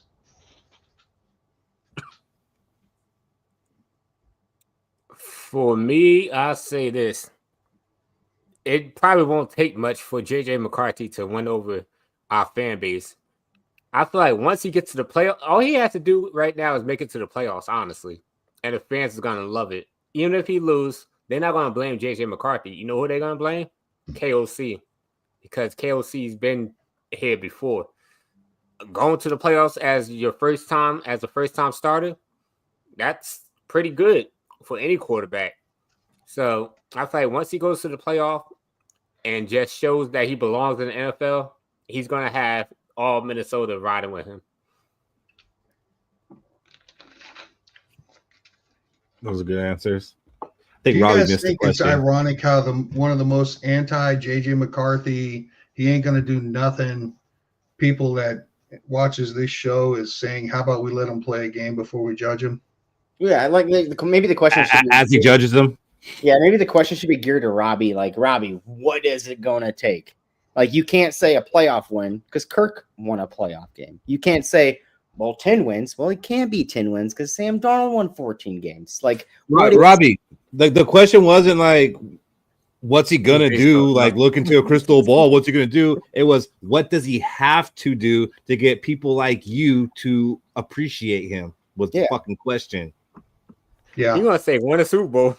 Yeah, right? Win a Super Bowl. All right, Shaq, you got a question for us? Yeah. So we talked earlier about how this is KLC's 4th year on the team. And the offense, since he first got here, has always been either spectacular or non-existent. What is one thing you guys would like to see KLC improve on this year? I'm going to start with Cody, then go Fish, then Keith. What's my saying I always say? Run the ball. Fucking football. Run it more. I want to see 25 carries a game. That's what I really want to see. I want you to adapt your offense to your run game and allow a quarterback like JJ McCarthy to succeed off of it. You have the running backs that can do it. Don't shy away with it. Help your goddamn quarterback out by running the ball. Make it into third and short, third and manageable possessions, right? Don't throw the ball to where, we're 2nd and 10 because an incomplete pass. Oh, now we're 3rd and 10 because another incomplete pass. Now you just put him behind the sticks. He's got to throw that ball deep again. Get that away. Run the ball. If the first one's 2 yards, fine. Run it again, get another 2 yards. Because you know why? After that 4 yards, now you're 3rd and manageable. You're 3rd and 6. All right, and then allow him to throw that easy little pass, that easy little slant. Get your running backs going and get them going for the whole game, all right, just to help that quarterback out. He's super young. Good one. I hate to sound like Cody, but give it to me one more time, Shaq. So basically, what is one thing you would like to see our coach KLC improve on this year heading into year 4? It could be anything. Put people away and take the pressure off of B-Flow. Simple as that. For me, I just want to see him make adjustments better. Like, I don't think he does that. I think he goes into the game with a plan and he sticks to that no matter what. I don't think he really adjusts to what's going on in the game. I'm not going to go as far. Yes, I am. I would like to see him give up play calling as well. Like, I don't know if Wes is that guy, and if Wes isn't that guy, then maybe he shouldn't be the offensive coordinator. But I would like to see KLC just managing the game more, like, in totality, and not worrying about calling the plays, because I really don't feel he's been a great play caller, especially like in key situations, like on 3rd and shorts or when going for it on 4th down. I don't think he's made great calls, and maybe that's just because of the results, so it's hindsight. But I would like to see him just, be the coach managing everything and have somebody else calling the plays. So I would like to see better play calling, I guess, and better adjustments. I could dig that. For me, it would be answering the question. I'll say he needs to find the balance of, the offense don't always have to look for the big plays. Learn how to just get yards when you need to. You don't always have to go for the touchdown or the first down. Control the clock. Get 5 yards when you need to get 5 yards. Get 6 yards when you need to get 6 yards. Running or passing. You don't always have to get the first down on the first play. Or you don't have to go for the touchdown when you're at the 20 or 30. Learn how to slowly move the ball, controlled. All right. Well, that was our first hot routes around the Gallahorn. I like that. We'll develop that a little bit more, but I think that was cool. Good job, you guys. And that's something like, we normally know like what we're going to talk about as a group and stuff, but this is something like we're not telling each other what our questions are. It's like that we're all just coming with the question, asking it, and we're on the spot. We got to answer it. So we had to come up with those answers. Didn't get to think about it. That was cool. Right now, we're going to bring on two faceless guests. One a Viking fan, one a Pukers fan. Yeah. What up, fellas? Skol, boys. Hi, guys. Ah, here we The go. rivalry is real, Steve. Yes, it is, isn't it? Hey, You're like sitting on the black couch right now. can I go real quick and then I'm going to get off? Go for it. Comment about Kevin O'Connell. All right. You remove him, the Vikings have had 9 head coaches. Okay. Take away Les Steckel and Leslie Frazier, who had short tenders. And Mike Tyson. Here you go. And Brad Childress. Bud Grant, 3rd year Super Bowl appearance. Childress, Jerry Burns, and Zimmer, year 4 championship game. Even Mike Tice won a playoff game in year 4. This is a put up or shut up year for KOC. Win the big damn regular season games, don't get out coached, and win a son of a bitch playoff game. I'm sick of hearing about he's this genius. He's this quarterback whisperer and that. Obviously, another stat. Vikings have won 12 or more regular season games 10 times. Only 2 times have they lost in the first playoff game. Who's the head coach both times? Kevin O'Connell. So you can't waste great seasons. I don't want to hear this shit. Dennis Green should have been let go a long time before he should have been for keeps on choking on big regular season games and then losing into playoffs. And then when he gets to good teams, he stepped on his dick. And that's what's going to happen with Kevin O'Connell. I'm telling you. Hold on. This guy's a choker. And the one big thing about Dennis Green and Kevin O'Connell, the culture. Oh, they got great cultures. Fuck the culture. I want to see playoff wins. I want to see a Super Bowl. None of this pussified kumbaya shit. It's let's go hold hands and go cry together and stuff. It's a bunch of bullshit. Okay, hold on. What happened? So you're saying Brad? Who's the quarterback for Brad Childress? Can you let me know that in that playoff run? Okay. Travaris Jackson and Brett Favre. So it was a Hall of Famer in that championship game. Okay, who is the? You know the difference between Brett Favre and Travaris Jackson? One regular season win and one extra playoff win. And Brett Favre choked for him. Who's the quarterback for Bud Grant? Another Hall of Famer, correct? Yeah. Am I correct with this? Yes. That's 2 Hall of Famers for 2 quarterbacks. KLC, has he got a Hall of Fame quarterback yet? Sam Donald. Did Zimmer? Did Burns? Did Zimmer? Who did Mike Tyson have, Cody? Because he won a playoff game. Yeah, but I'm saying. Yeah. Who did Tice have? Who did? Come on. Quit making excuses for the guy. He had Dante, right? 10 times they have won 12 or more games, and only twice they've lost in the first round. But Bosa's on KLC. I'm sick of. I call him the Teflon coach. It's never ever his fault. It's Ed Donatel's fault. It's Kirk Cousins checked down. Last year it was the offensive line sucked. It's never. He's the head coach. He's the guy driving the ship. He's the guy ultimately responsible. Period. He caused the plays for players to make plays, yet the players. That's another bullshit thing. Why do the Vikings keep on hiring offensive coordinators with no head coaching experience and give them a glorified, you're the head coach? He could give a shit or knows nothing about defense. His hand is not in the defense one bit. One bit. I just know He's not a they're head going to coach. be mad when Cousins goes into the Hall of Fame as a Viking. Yeah, that'd be wild. Well, I'm just saying. Everybody makes excuses for this guy. Year 4 is real big, and there's another stat out there.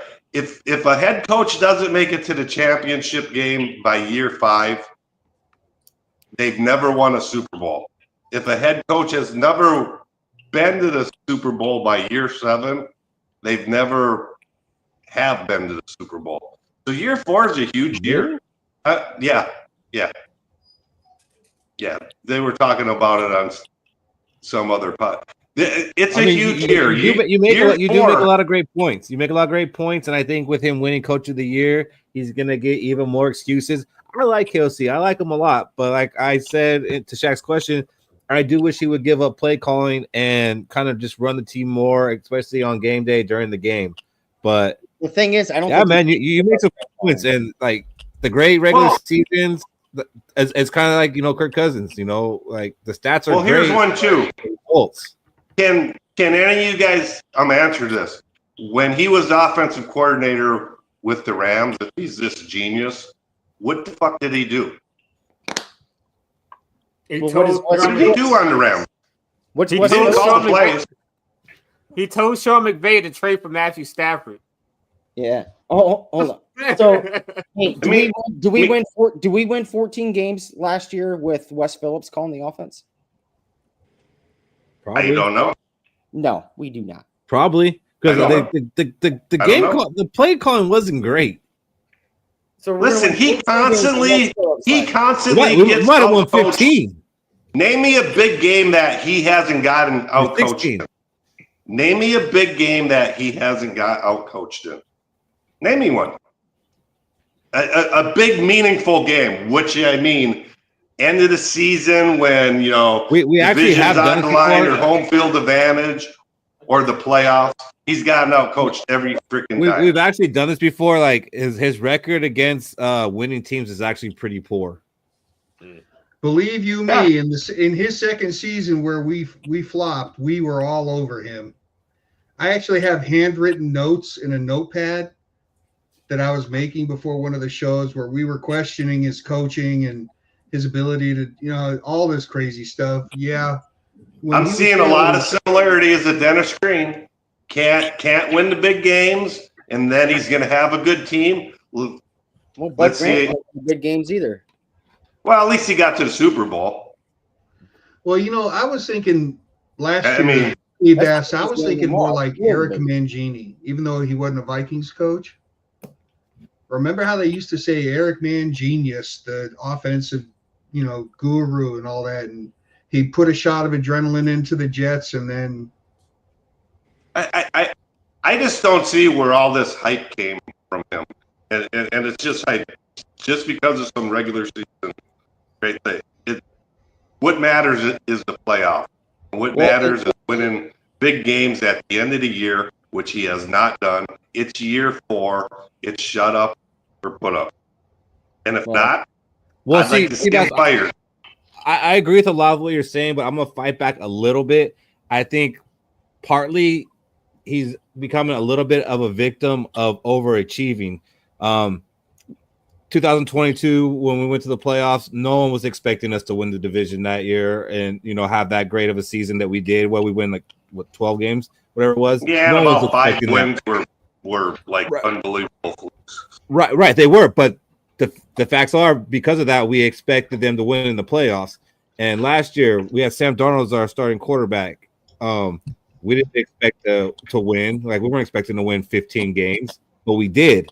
Like he exceeded expectations quite often. So I mean, it puts the bridge higher. I get it. We want to see this guy. Expectations were high for Dennis Green too. Every year. But I just say that he's exceeded the expectations of what we expected this team to be pretty much every season that he's been our coach, except for winning the playoff game. But 2 out of 3 Same seasons, with Green. 2 out of 3 seasons that he coached, we didn't expect to be in the playoffs, and the season we did expect to be in the playoffs, our starting quarterback tore his Achilles. See, the problem. The way the Vikings have been built, I expect to be in the playoffs every freaking year. Well, the problem relies with the Vikings. The problem that relies with the Vikings every time we make the big game or a big game is the quarterback situation. You look at Case Keenum in 2017 NFC Championship game, 3 interceptions. You look at Fran Tarkenton back in the Super Bowls, 4 interceptions, 3 interceptions, 2 interceptions. That lost us the games. You look at what happened in the NFC Championship game against the Giants 2001. Dante Culpepper, not a great game, 3 interceptions, 2 fumbles, I think. If you look at these things that are happening, it's on the quarterback. We haven't had a legit Super Bowl winning quarterback on this team. Well, the Dolphins game in the Super Bowl, Zonka just ran rough. They ran right at Alan Page that's why the Vikings lost that. I mean, the Steelers game, yeah, he might have, but those are two of the greatest defenses that ever went on the field. All Like, that. I think Randall Cunningham didn't have a good game in '98 either. It wasn't the offense really just sputtered out too. Like it's all about the most important position of the game, and KOC finally has his kid that he can develop into a really good quarterback if he is the true quarterback whisperer. Here's another thing about I keep out here. McCarthy was their guy, their kid. Is this theory wrong? They were perfectly fine with McCarthy or Penix. No, they were fine. That's why they didn't trade up until one of them was off the board, and then they're like, "Well, we got to." The only quarterback that we tried to trade up for in that year's draft was for Drake May. Yeah, but I'm just saying when Penix and McCarthy were both still on the board, they might have had Penix higher than McCarthy. They were perfectly fine with sitting back and let's see what happens. And as soon as Penix got drafted, they moved up. So, McCarthy, to say that McCarthy was their guy all along, of course they're going to say that. McCarthy was the number 2 guy. I mean, they're going to McCarthy. They have to say that. I mean, but for all we know, Penix may have been rated higher on their board. We'll never know. But well, here's the thing about the draft. Whoever they draft is going to be their guy. They're not going to draft somebody in the first round and then get in front of a podium and say, well, we had to settle. Exactly. Yeah. That's what I'm saying. Exactly. Of course they're going to say he was our guy. He's our guy. But so, and I'm, what do you guys said? 9 wins? I'm perfect. Everybody's putting way too much expectations on a kid who's never played a regular season snap. He's going to have growing pains. He's going to have to learn about the speed of the NFL. And this is a growing year. And, 9, 10 wins is a huge thing. I want to see him play all 17 games and learn this year. And, what I've got a little bit of expectations from T-Bass because the guy's just all he's done is win wherever he's gone. Wherever he's played. How many games? College and high school means nothing to me. It's the pros. I get you. But the fact that all he's done is win. I mean, they said the same thing about Trevor Lawrence when he was coming. Yeah. The kid never lost a football game until college, like his junior year of college or whatever. Or did he even lose then? I don't know. But no, I think the NFL. They were talking about his pedigree too.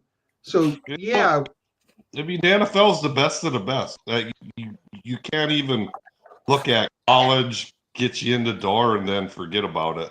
I'm sick of hearing about what he did at Michigan, fan. I'm going to ask you. Fuck Michigan. I hate Michigan. Fuck Michigan. I'm going to ask you my round table or hot routes question. I said, what is it going to take for this fan base to fully embrace J.J. McCarthy? And I'm all about the 9 wins. I think that's successful for J.J. McCarthy, right? Now, do you think the rest of the fan base is going to think 9 wins is successful? I would. I know you would, but what about the rest of the fan base out there? Do you think they're going to embrace him after a 9-win season coming off 14 wins? I don't think so. Way too much. Steve's going to have plenty to say in just a second.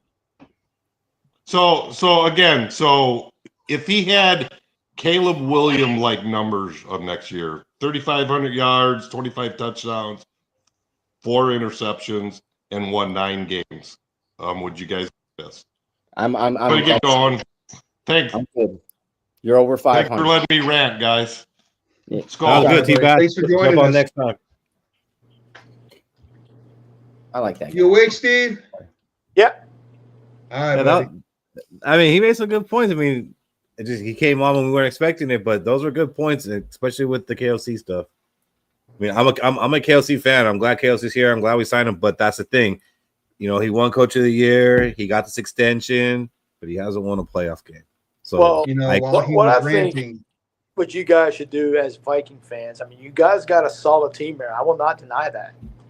The thing is, just believe. it's like me. Whoever we draft, and I don't get mad like when we drafted Jordan Love. Did I get mad or pissed or upset? No, I was like, okay, this is what it is, and I just sat back. It's like, let this play out. If it works, great. If it doesn't, okay, boom. I'm not one of these guys like, oh man, we got this quarterback. No, let things follow through. You guys got a well-rounded team. There's no denying that. And yes, it's sad to a point that everything's falling on McCarthy's shoulders, but nobody knows. This guy could have a stellar career this year, or maybe not. The thing is, if you guys just believe in the system, just believe in your system. I'm a true diehard. I love my Packers, and I just believe in Phil. I'm 51 years old. I've been watching this for years, and I've seen many great Packer-Viking rival games over the years. I mean, great games that was stellar. The only thing is every year that I do is believe. Okay, whatever we get, we get. I have because what can I do about it?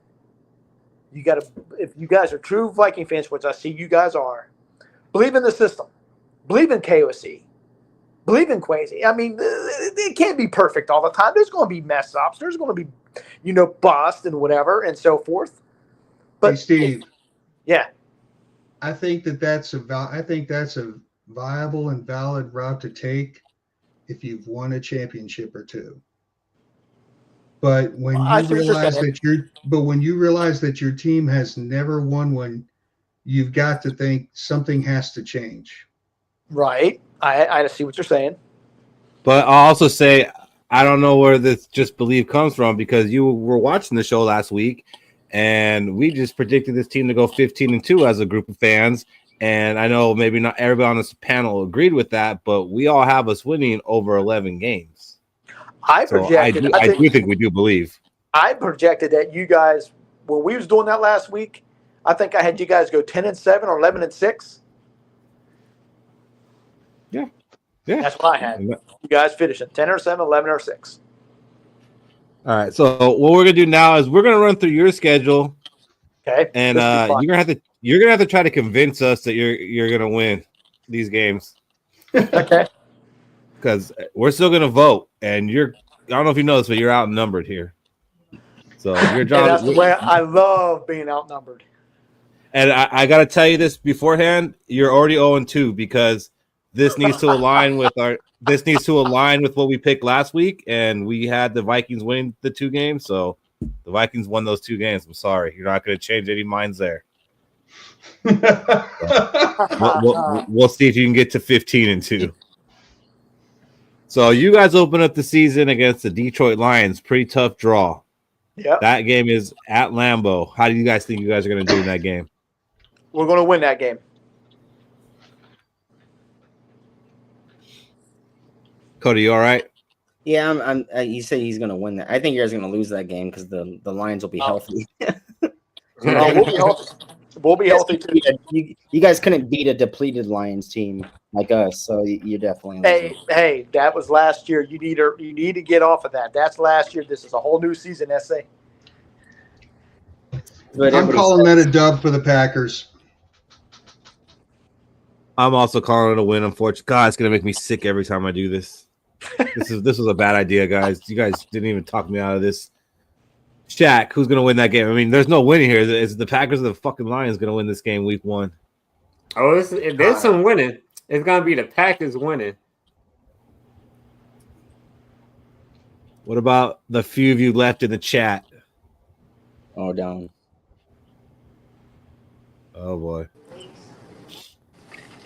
Here we go. Now we got 2 Packer fans. Is this my boy that said Spencer Rattler was the real deal? Is this my boy? Yep. All right. I don't know. So you got somebody's got your back. That's for sure. Oh, Shaq, you gonna stay on the phone? So don't worry about it. So now it's gonna be 3-2. I'm surprised you remember that. I do remember that. So I got your back on this one. So you have somebody that's kind of against you, but not. Also, I had us splitting 1-1 for the season. For the record, we're not taking 2 from you guys. We're splitting it. Spencer Rattler's good, is he? He's on a shit team. It is what it is. We're moving on.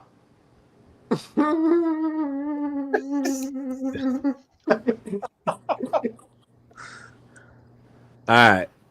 So we got the Packers taking that win, 1-0. Well, you get the chats. You got a loss right there. Come on, the chat, Boyd. So one. Wait, here's some more. It's going to be a tie, so that's a loss. Who's their first game? I didn't catch that. The Lions. The Lions. Detroit versus At We're Lambeau. hosting the Lions, Robbie. Yeah, the Lions got one more year to take the division, and then they're going back to their normal shit. Oh, Bob said an L. So it's not So Robbie, you got a loss for the Packers week 1? I do. So does Bob. There's your buddy, Steve. There's a guy that's got your back, Steve. Good. Tied right now, 3-3. Don't No, dismiss. it's Hold on. 4-3. For now. I think the Lions are going to take the division again, so that's. I have them beaten.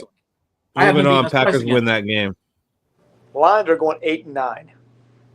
After that, Washington comes in on a Thursday night game. Jaden Daniels and company going to Lambeau. I'm giving us a loss. Oh. This is a weird question. Who does Washington play the week before? I have a point to this. I honestly don't know. Yeah. There's a statistic that prime games, teams that play the week before crossing 2 time zones print that money. That's what, if you look at us, like every time that and it applies to us this year, when we have to fly to LA to go against the Chargers, we lose every fucking time. And so this year again, so that's why I was asking about Washington, if they're coming off of West Coast the week before.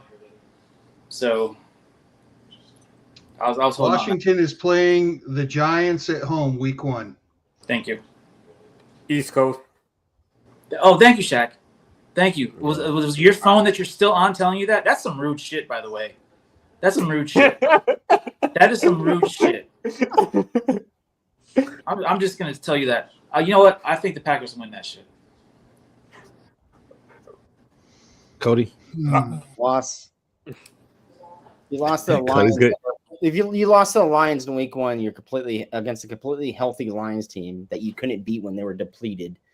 You're losing to the Commanders. This is going to be a close game. Fish? It's going to be a close game. It's actually a tough call for me. It's not that simple.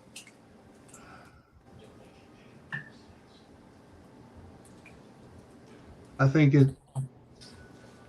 God, I hate to say it. I think the Packers are going to win that game. I do too. And I like Washington. I think that's a good team. I think that's a very good team. Jack, you say a Packer win? No, I say Washington wins. Packers are in Wisconsin. Jack, they're from Wisconsin. Oh. It's in America. On Earth. Okay. Wisconsin is still gonna lose. Okay, that'll work too. I gotta win, but Packers lose that game overall. So they're 1-1. 1-1, and now they go on the road to face the Cleveland Browns. Win. Win. Should just mark this, skip that one. We're just gonna go ahead. Steve, you got to be hating that week 5 bye week, dude. That's too soon for buys. You could have waited for us to get there. Too soon. It's just like a after that game in Cleveland, they're going to Dallas for a Sunday night game. What do you think about that one, Steve? We win.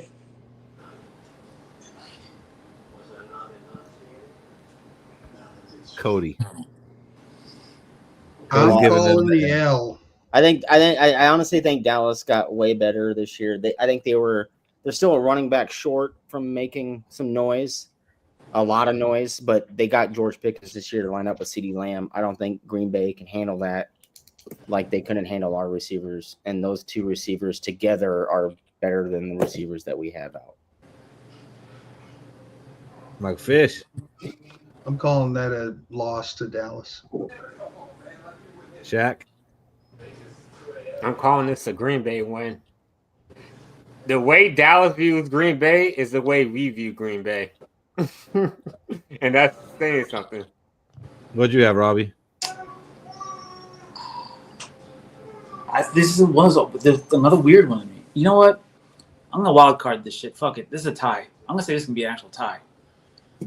I mean that. I think this is gonna be a goddamn tie. Yeah, I think it'd be close. I do. I honestly think this would be like close enough where like if this was Vegas and it wasn't a half a point, this would be a push. Okay, but that's like voting for the independent. I would never do that. I understand that. I don't trust me. It's go like you're right. That hurts to even hear that. And I agree with you, but it's must I? You I'll say it's a Packer. That's a Packer win then. I lean more towards that. Change me to a win, Keith. Because Robbie went win. I know, right? No. That's all it takes, man. Come on. Because I just remembered You know who what? the Fuck Dallas that. I'll go to a Cowboys loss head then. coach Just is. for semantics. It's a new head coach. They got a new one. Just for semantics. Yeah. I'll be the non-conformist. Unfortunately, I'm going Packer win. Packers are 3-1 to start this fucking season. Even though Cody's doing his best to do this Nick Swartz in reverse.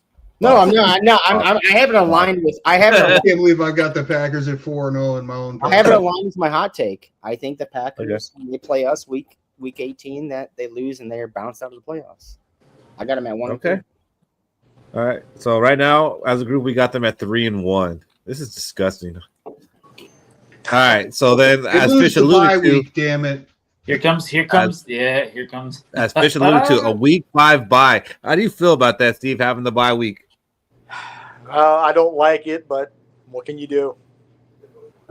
You're gonna be mad about it. You start picketing. You could tweet at somebody. Don't watch it. Yeah, don't watch it. Like I said, I believe in my team. Early buys suck, but I just have the firm belief we got depth now and whatever, depending on injuries, whatever. We'll see how things go. Do I like it? No, but there's nothing I can do. And that's the thing about buys. It really depends on injuries because if Jordan Love was to get hurt week 1 again, I bet you wouldn't mind having a week 5 bye. Well, like I said, it depends on injury. That extra week to get him back. So, I mean, the bye week's all about the injuries. Yeah. Okay. So after that, you guys are back home at Lambeau against Joe Burrow and the Cincinnati Bengals. I give that a loss. Same. I'm gonna go ahead and give that a loss. I see Cody shaking his head for a Best loss. wide receivers in the league, they're gonna they're gonna torch y'all. Fish. Yeah, it's an L. All right. Shaq. Yeah. All right. That's a big L. Sarah's got you guys 0-5. In 2. Sarah's got them 0-5. I got them at 3-2. Even the Browns beat y'all. Shit. Watch the Browns be really good. That would suck. After that, you guys go back on the road and take on the Arizona Cardinals. We just do 7 Arizona. That's a win. We do week 7, 8, 9. They're not as bad as people think they are. I think they had a great off season. Yeah, they picked up a lot. Like that's a very improved team, and they came on strong at the end of last year. That's a win.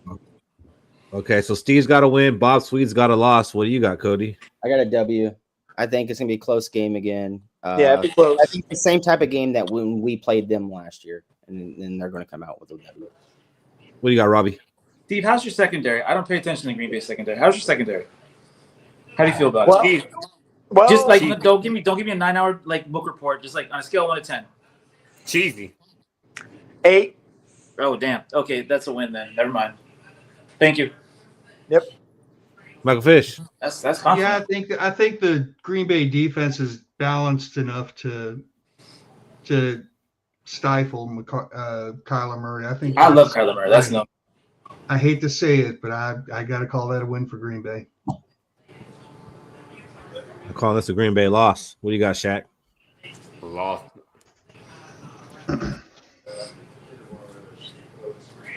Yeah, good secondary will shut down that Cardinals team. Marvin Harrison. That's it. This is a loss. I mean, if you were in a Packer group chat, you probably would have got the win, but it's a loss. Getting a loss to the Cardinals and a win over the Lions. But that they were home against the Lions. But why? Like, we're not rationalizing a whole lot of these decisions. I don't think the Lions are going to be that good this year, Cody. Sorry. Because and what you guys are doing is the same thing the Fish did with the playoff thing. Like, you think like the team that's I got favored Lions is going to win. Bounced in week 17 and 18. Just wait for it. I'm at 2-4 right now. No, I'm just saying, like, just because the team's favored doesn't mean they're going to win. Like, there's nuance to, the games. That's why they play them. Yeah. I'm going to be at 9-7. All right, so after that, they got, a pretty long flight to go play against the Pittsburgh Steelers on Sunday Night Football. That's a win. Win 3-4. Who's the Steelers starting quarterback? We don't know yet. Yeah, that's the problem. 3-4. Could it be Evan Rodgers? Could be.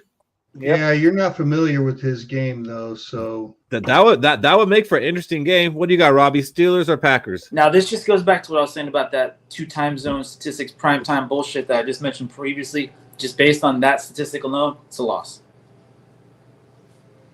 And I'll actually put money on that. Wow. Yeah, I got 3-4 too, Boyd. God, I hate to say it, but they're gonna win.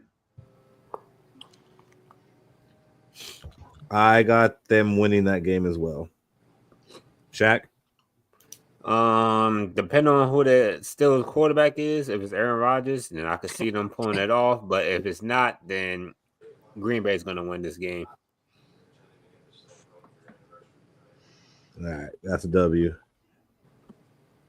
So I got them at 4-3. 1, 2, 3. As a group, we got them at what we got them as 1 win, 2 wins. We got them at 3-4. Yeah, that's where I got them at right now. That's where we are as a group. We're aligned. Then after that, we have a 3-4. Damn. Yeah, that's a lot of hate. After that, they got the Panthers at Lambeau. They made it to 500. Win.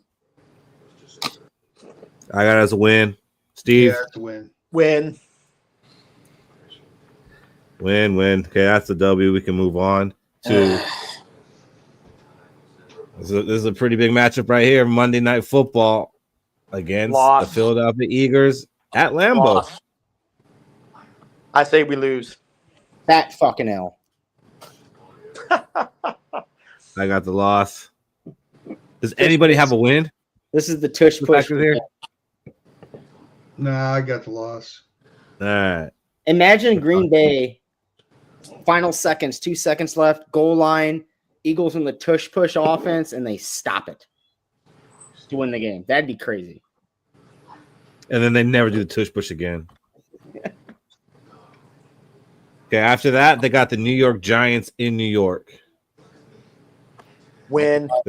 This is going to be a tough game. They could play them That's going to be a tough tough game. Shit. That's going to be a tougher game. What people think that Giants defense now ain't going to be nothing to mess with. Yeah, that front for the Giants is going to be something.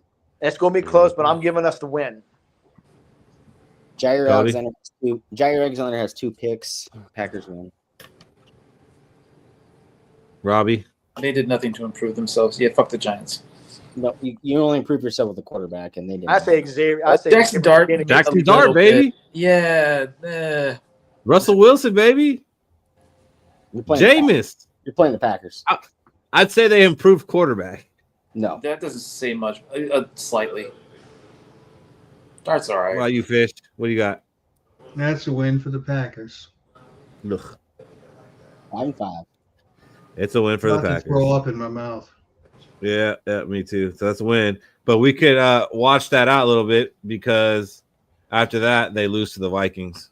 They do. And this is just to keep it consistent because we want to match up the records we come up with for every game. So I think we have a loss to Detroit. So Detroit will get a win against us when we do Detroit's. I say we lose this one. I'm glad you agree. All right. Then after that, you got to, stop crying right away and go play Detroit on Thanksgiving in Detroit. How's that going to go? I say we beat them. Cody, you got Packers winning? I got Packers winning because I think Detroit's players coming off injuries late in the season. They're going to be back on injuries and be a way more depleted team this round around. Robbie's got a loss. Michael Fish. Yeah, I got a loss on this one. But they won Shaq. week 1. Who are they playing? We're talking about The football. Lions on Thanksgiving. It's football. That's the L. American football, Oof. not soccer. I got them winning this game because they play each other pretty often on Thanksgiving, or at least it feels like. And the Packers usually come out on the better end of that. And right now it's tied. I need somebody that's not Boyd or Sarah in the chat.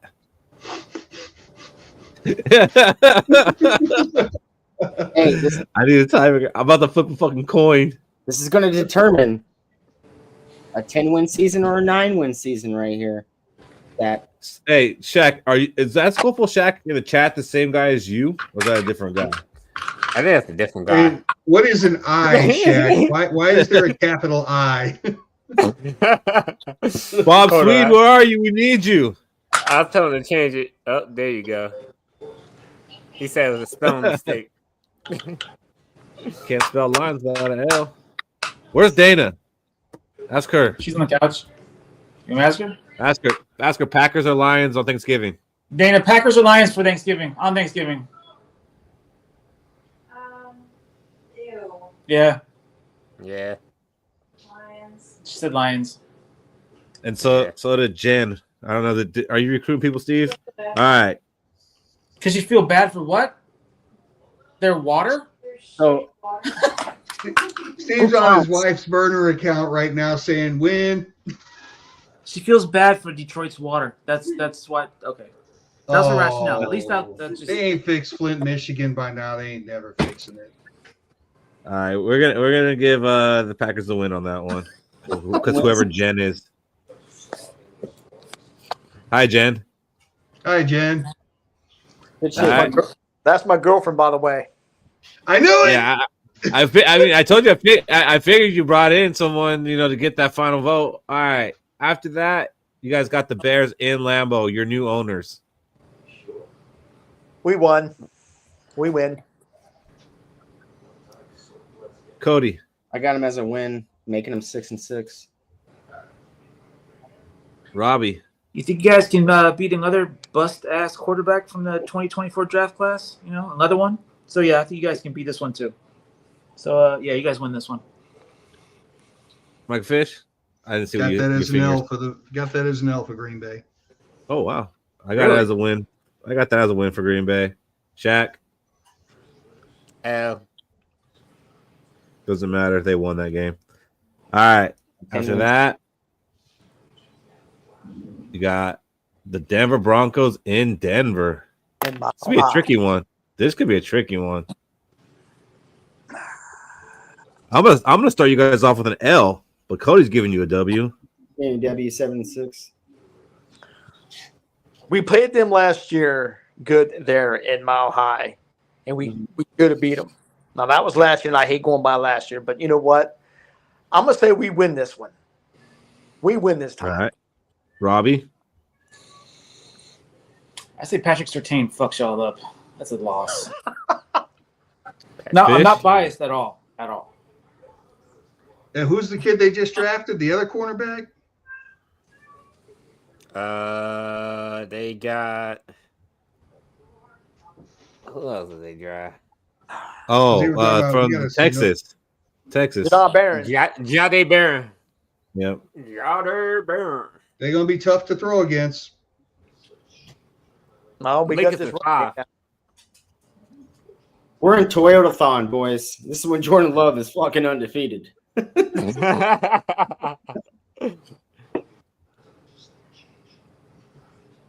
Mike Fish, did you say win or lose, Fish, or you just said it's gonna be tough? Okay. I've got an L. Shaq.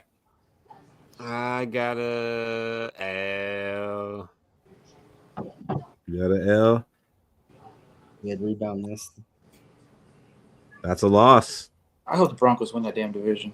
Are they 7-6 right now? What are they at right now for us? Wait, the Raiders. Want them to win. I'll do it after this one. I got to do a better job of lining it up. After that, you guys go to Chicago and play the Bears on a Saturday. Saturday In night. Chicago. We win. You gonna win that one? Yep. Cody's got a dub. Robbie? Win. Fish? Loss. Shaq? Loss. Caleb Williams, huh? Yeah, you know it. Oh, they didn't That sniff kind him. of looks like Caleb if he had a beard. Yeah. I'm gonna say they lose too, and that's another L. Damn, y'all ain't even making the playoffs. All right, let's see if I can do this real quick. 1, 2.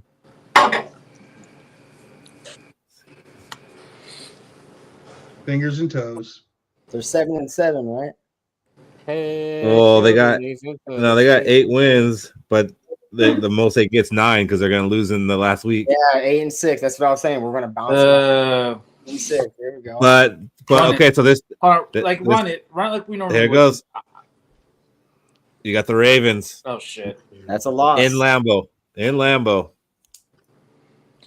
I'm good. Oh.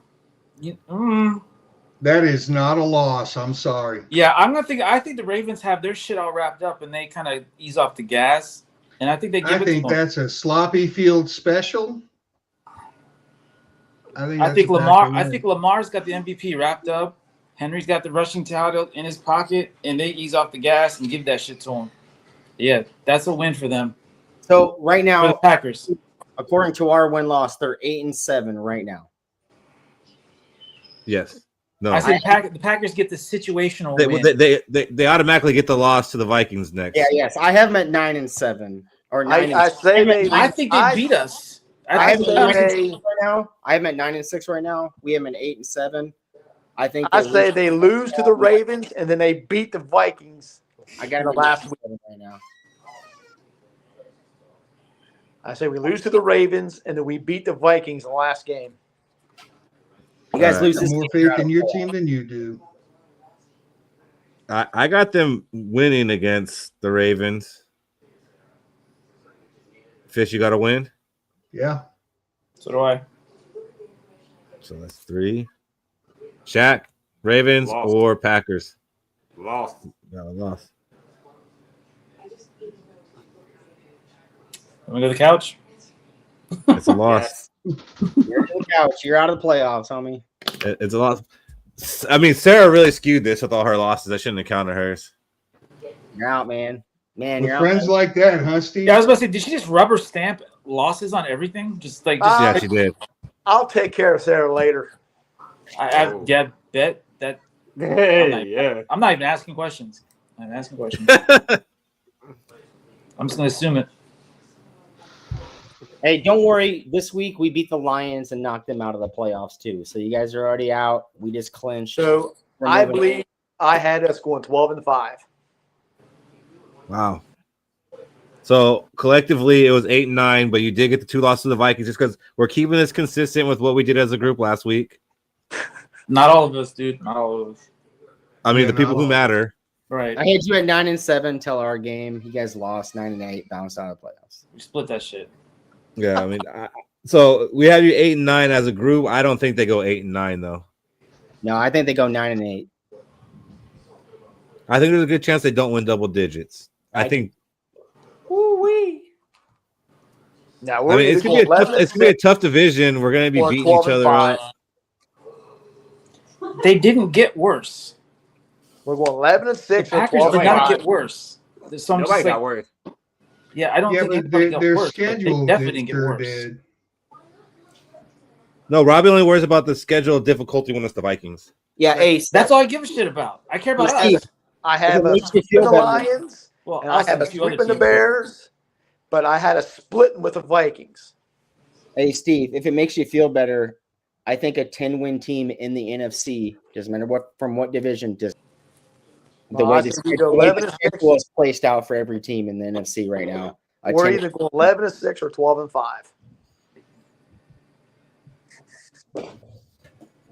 And I had you guys either going 10-7 or 11-6 last week. So you have us. Yeah, I think I'm actually pretty close to you too, Steve. Either way, hold on. Either way, we all subconsciously have the Lions still in first. No. I think Lions. No, I do not. No, what do you? All right. So wait a minute. So where do you have the Lions? 8-9. You guys Another are show. nuts. You guys are nuts. Why are we nuts? They just lost both their coordinators. Who gives a shit? Who gives a shit? They'll do the same stuff. It's called that a brain drain, Robbie. Been able to stop. It's called a brain drain, Robbie. Right, It probably right, hasn't right. happened to you since first grade, but it's called a brain drain. You're right. No, you're right. Like they've done the same shit for 2 seasons. None of us have been them or us have been able to stop them at all. So just And who's left the team, Robbie? But you can't the two coordinators who are doing that stuff. They will hand out the same bullshit bag of candy, and we'll fucking eat the same bullshit you bag can't of say candy. that. I like it. You can't say what they did last year or the year before is going to happen this year. This is a whole new, different year. And like Fish said, they got 2 new coordinators. Yeah. I tell you what, everything's riding on Dan Campbell right now. That'll happen. Okay. Dan the Diva Campbell is going to be faced up. Okay. Remember how great the Lions were before they got those 2 coordinators and Dan Campbell was running the show? Their GM is better than the both of ours combined. Oh, look at this. She couldn't help herself now. How can you say that? Because they have outdrafted both of us. No, they by didn't. A fucking mile. No, they I'm didn't. sorry. What comparison would we like to use? The records? I hate that. That's such a boring statistic, but start there. They've been in division champs let me say this. back-to-back Well, years. let me They say beat this. us 5 times in a row. Whoa. Hey, what do you want? That doesn't matter. Those don't matter? Losses, No. wins don't matter? This whole thing we've been doing for the last half hour have been wins and losses. So that doesn't matter. No. What matters? What Attendance? matters? Parking Hey, spots. Robbie, they just lost the 2 Ticket coordinators that were sales. calling their offense Shirt and defense while they sales. beat us 5 times in a row. Hats. It's like when Alabama lost their head coach. Keith. No. I'm just saying it made a difference, right? There's a difference. Keith. That's made a like me difference. asking you, how are the Kings? It made a difference, didn't it? No. Keith, how are the Kings? Yeah, they're not doing too well. That's why their GM got Keith, fired. Your response to that should be, it doesn't matter. Because you know why? Robbie, you're a Flyers fan. Who gives a shit? My opinion of your No, team, it's not. It's not your because team's you're saying better. that the coaching Keith, doesn't matter, and it your does team matter. is better. And my team's not even your goddamn conference. It shouldn't matter. Okay. That feeling you It- feel no, right now. No, how you're I feel saying that the every time you coaching mention doesn't Alabama. matter. It doesn't I'm matter. telling you, the coaching matters. It's irrelevant. And I'm sorry, it's a sore That spot don't for matter you. to me. Wait, You don't even have here's- a college team. Look. I'm sorry, it's a Hey, sore spot for you. Robbie. What does that Sure. matter, bro? Robbie. I know more about sports than you. Hey, Robbie. No, Keith, you don't. I Hey, do. Robbie. I do. You Robbie. don't. Go moving on. If I want Hey, to talk Robbie, with the man of the house, listen. we'll get Dana on. Steve, yes, sir, Steve. I will address you. It's like this. I'm listening. Okay, the Lions went 15-2 and whatever. They won the division the last 2 years. Okay. Your metric you're comparing right now is just record. So we're Well, okay, no, just hold on a minute. Here's what matters. Like I says, everybody's worried about division, winning the division, the records, or this or that. That to me means nothing. See, what matters to me is just making the playoffs. See, everybody wants that division win. They want these home games and shit, whatever, right? To me, no. That doesn't even matter, essay. The thing is just making the playoffs. We was a 7 seed. Well, lo siento, mi amigo. Look, our last Super Bowl, Sounds like our you, last Chef. Super Bowl win, we was the 6th seeded team. The Bears won the division. We won the thing is, it doesn't matter. Once you get into playoffs, the regular season's out the door. The Lions went 15-2. Okay, big deal. They won a division. Did they really do anything in the playoffs just like we did? No. Did they win the Super Bowl? No. Steve, my point is that's the step I'm trying to illustrate to you, which I said to our guys all last year. That's the thing that we need to chase first. Not worry about the thing after that, because if we can't catch that, then we're not going to go far in the playoffs to begin with, and we didn't.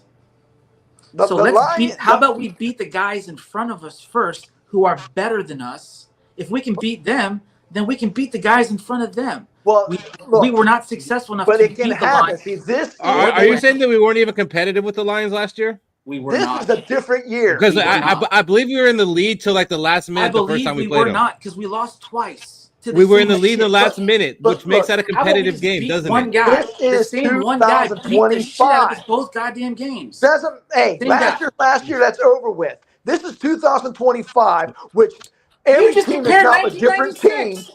Every team is now a different team. And now let me relate something to you. This?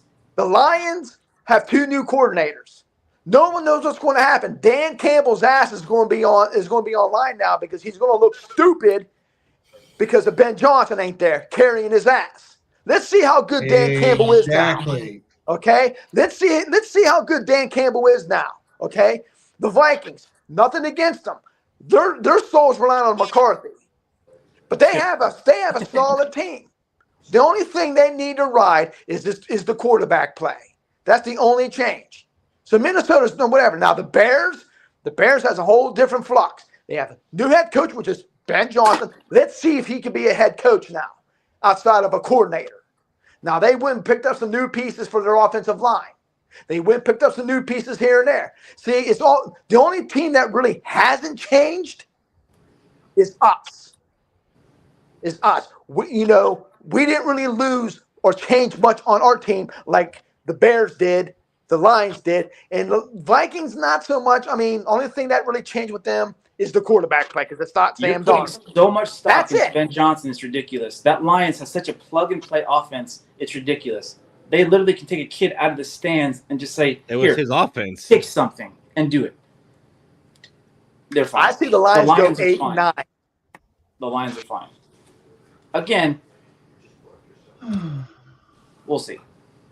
Like I said, everything's going to ride on Dan Campbell. Let's see what kind of coach he is now. This is going to determine it. Because he ain't going to have Ben The Lions Johnson, roster is master what's going to offensive keep them line play. competitive, but it's their coaching that's going to ultimately make them fail. I mean, this much the same as a couple of years ago.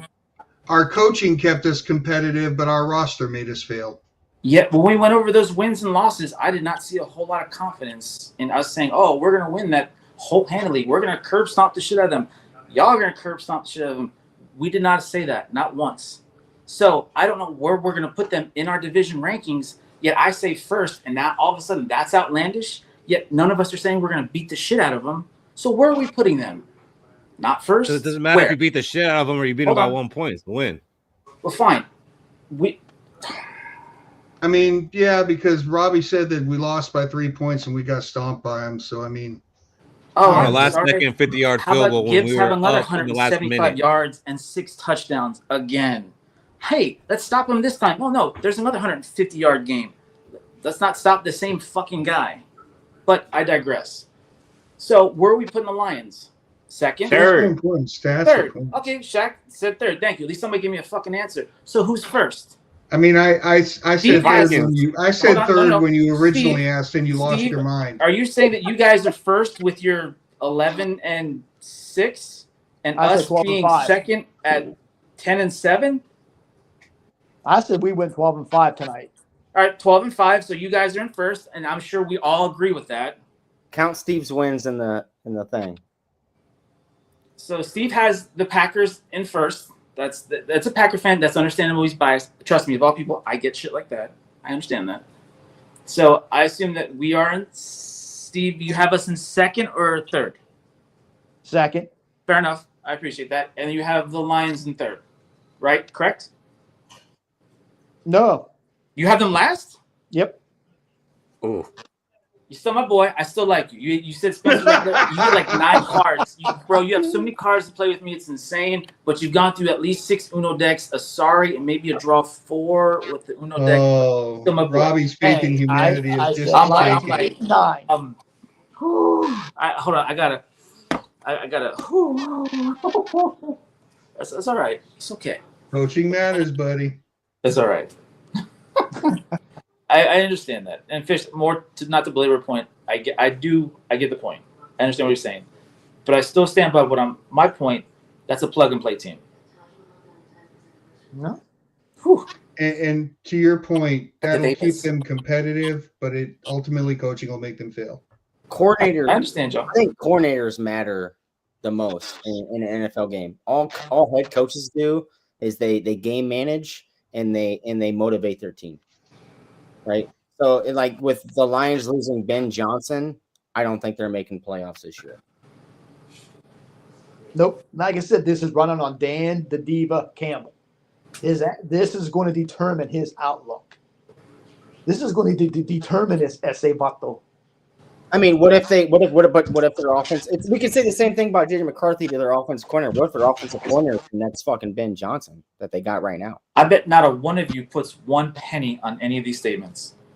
Yes, I'll put a penny on the statement. That's literally. I've been calling for Dan Campbell's downfall to happen for 2 years now, Robbie. I would like to see one of y'all to put $500 that the Lions don't make the playoffs. I would love to see that. Love to see that. Well, you do it. Put 500 that they're going to win the division. I'll match that to say that. I'll match and say that. Keith, if somebody says that, I'll match that. If I see a ticket, legit ticket, I'll match that. You put your ticket on there. You're the one who's Cody, you welch on bets, sir. You still have a bet to pay me. You welch. I don't touch you for What's shit. the payment? Whoa. What's the payment? You welch. You've proven that to me. No. What's the payment? No. You touch the field first? No. I trust David. David not pay. You welch. What's the payment? Tell me what it is. You've burned that bridge with me, my friend. Tell me what it is. Nah, I don't think you welch. I think you said that you guys will run another bet. Keith, it's on camera. camera. You of all people know I keep my word, as I've sent you. No, stuff. I know you do, and I also know that he tried to pay you when it first happened. No, you said we'll do another bet. Yes, you did. You did. No, you make as much effort as possible to pay bets. You don't. You just do. He did not. What was Let's move on. Telling you. But Keith, more to belabor the point. I did say Fish, for Venmo. David, I would. Shaq, I believe, would. We're moving on. What's the Venmo? Hey, Sarah. Yeah. How you doing? Okay, Oh yeah, Sarah's here. Hey, Sarah. Good night. I started a job. Come Mazel Tov. How are the squirrels? Better than your storage units. Tisk. Selling fucking Cody's fucking so bitter. How's the mortgage? You still daddy paying going? rent with your 9 kids? I can be a dick too. How's the bush light? Living paycheck to paycheck? It's nice to have a family that respects you. Nice being retired. I was nice to Tired you, after Steve. 4 I years? gave you I have a 16 portfolio losses and and a disposable tie. income. That's good for you. We're looking at the ceiling. What did you say, Sarah? Up my I first gave floor. you 16 losses and a tie. That's all right. 16 losses and a tie. Yeah, she said that was being nice. Still the squirrels. I love those stories. Those are good stories. Steve's PMing right now saying, I'm going to get you. I'm going to cut you. No, there'll be a day I'll get her. Are you a Mormon, Steve? Just curious. No. Not Wisconsin. There's no way. Not Wisconsin. I mean, it's 2025. What, in Wisconsin?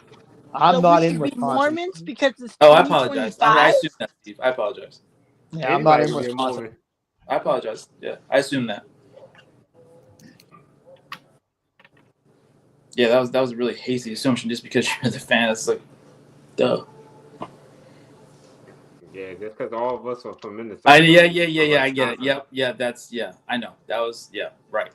As soon as I said, I was like, yeah, that doesn't equate. So who's your team in the SEC? Bama? No. I wish it were, but yes, it is. It is. But I live in South Carolina, so when you mentioned Rattler, I was like, yeah, I know a little about. Hey, I've watched Steve, ask where he was born. Hey, Steve, Cody's still upset about my earlier statement, so he needs to have a rally. So give him some I just attention. didn't know. Have you ever lived in Alabama? Yes, I have.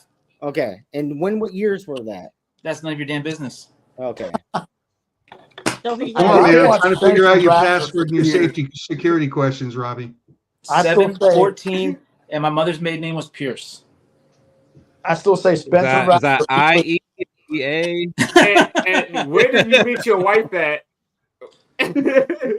Hold on, Shaq. To answer that, Google. Oh wait, not Google. Yahoo chat rooms. Are there still a thing? Are there still a thing? Yeah, they're with the AOL chat rooms. No, Spencer no. Rattler or JJ Those McCarthy? are. Wait, are Yahoo chat rooms still a thing? Yes, they're gonna send you an email. Just say yes. Click this link now. I would say this: if Rattler was in Minnesota, I think he could take him places. I'd be happy. I You think can say that about any quarterback. He couldn't take Oklahoma places. Jalen Hurts had to do it. Oh, Come on. Caleb Williams had to do it. That's why Caleb Williams was the #1 pick in the draft. What the fuck are you guys talking about right now? never mind. Well, Cody, with our Steve- coaching in our Steve- system, Yeah, Steve, consider the source on this. I don't talk too much college football here either. It's like you have to limit yourself. So just nod and walk away. I mean, hey, You're I'm good, a bro. diehard Notre Dame fan. You're good. Oh my gosh. Yeah, you guys haven't had a quarterback. Now, since- wait a minute. Hold on. Now, this is interesting. Now, this actually applies to what I was saying, Keith, to you earlier about talking shit about rivalries. Now, Shaq and Steve can talk shit to one another, and it's applicable, and it matters because they're rivals. So when you twats mention Alabama with every fucking thing, it doesn't have an impact on me because none of you represent Auburn, the SEC, have a competitive school that I give a fuck about, or any of the above. It doesn't affect I was just making it Now, hold on. relatable to Now, you. the I wasn't two trying of to them- challenge your team or a heads two up. of I was them, making because it wasn't they can relatable snipe to you. each It other. wasn't You ticking, can't so I had to snipe make it relatable to you. You're Hey, a teacher. You should but know it about that, doesn't- right? it doesn't- I but it changed doesn't my thing. I affect changed you. Yes, it does. Yes, it It does does. I changed my college It team. does it. I changed my college team. I lived in I didn't say Alabama sucks, Alabama's trash, and my team's better. I didn't say that. I But said stuff like your that- team but saw a it's like- decline it- when that it really coach is like- left. Hey, I lived in Yeah. Phoenix City, Alabama. I lived in Phoenix City, Alabama for 5 years. I'm an Alabama Yeah, that's fan. what you were doing when JJ McCarthy beat your Alabama team in person, hurling in person, weren't you? No. Hold on. I lived in Phoenix City, Alabama. Nothing. But like I said, I'm a Shaq Bama fan and now, Steve, baby. there's I a got rivalry championships. between the two of them because Notre Dame and USC, they're rivals. So Yep. that's why Shaq instantly was like, ugh. It's like we were looking at a guy from Auburn. I was like, Shaq has nowhere to stand against me with with Perfect. this. Thank you. Perfect. Hey, I mean, go on, it doesn't Shaq. Tell him matter 10 toes in it. Robbie. It doesn't matter because we taking Notre Dame off our schedule. We're more No, you worried should. about You playing can't real beat us. teams apart. We're more worried about playing real teams a part of real division and conferences, not some team that picks who they want to play.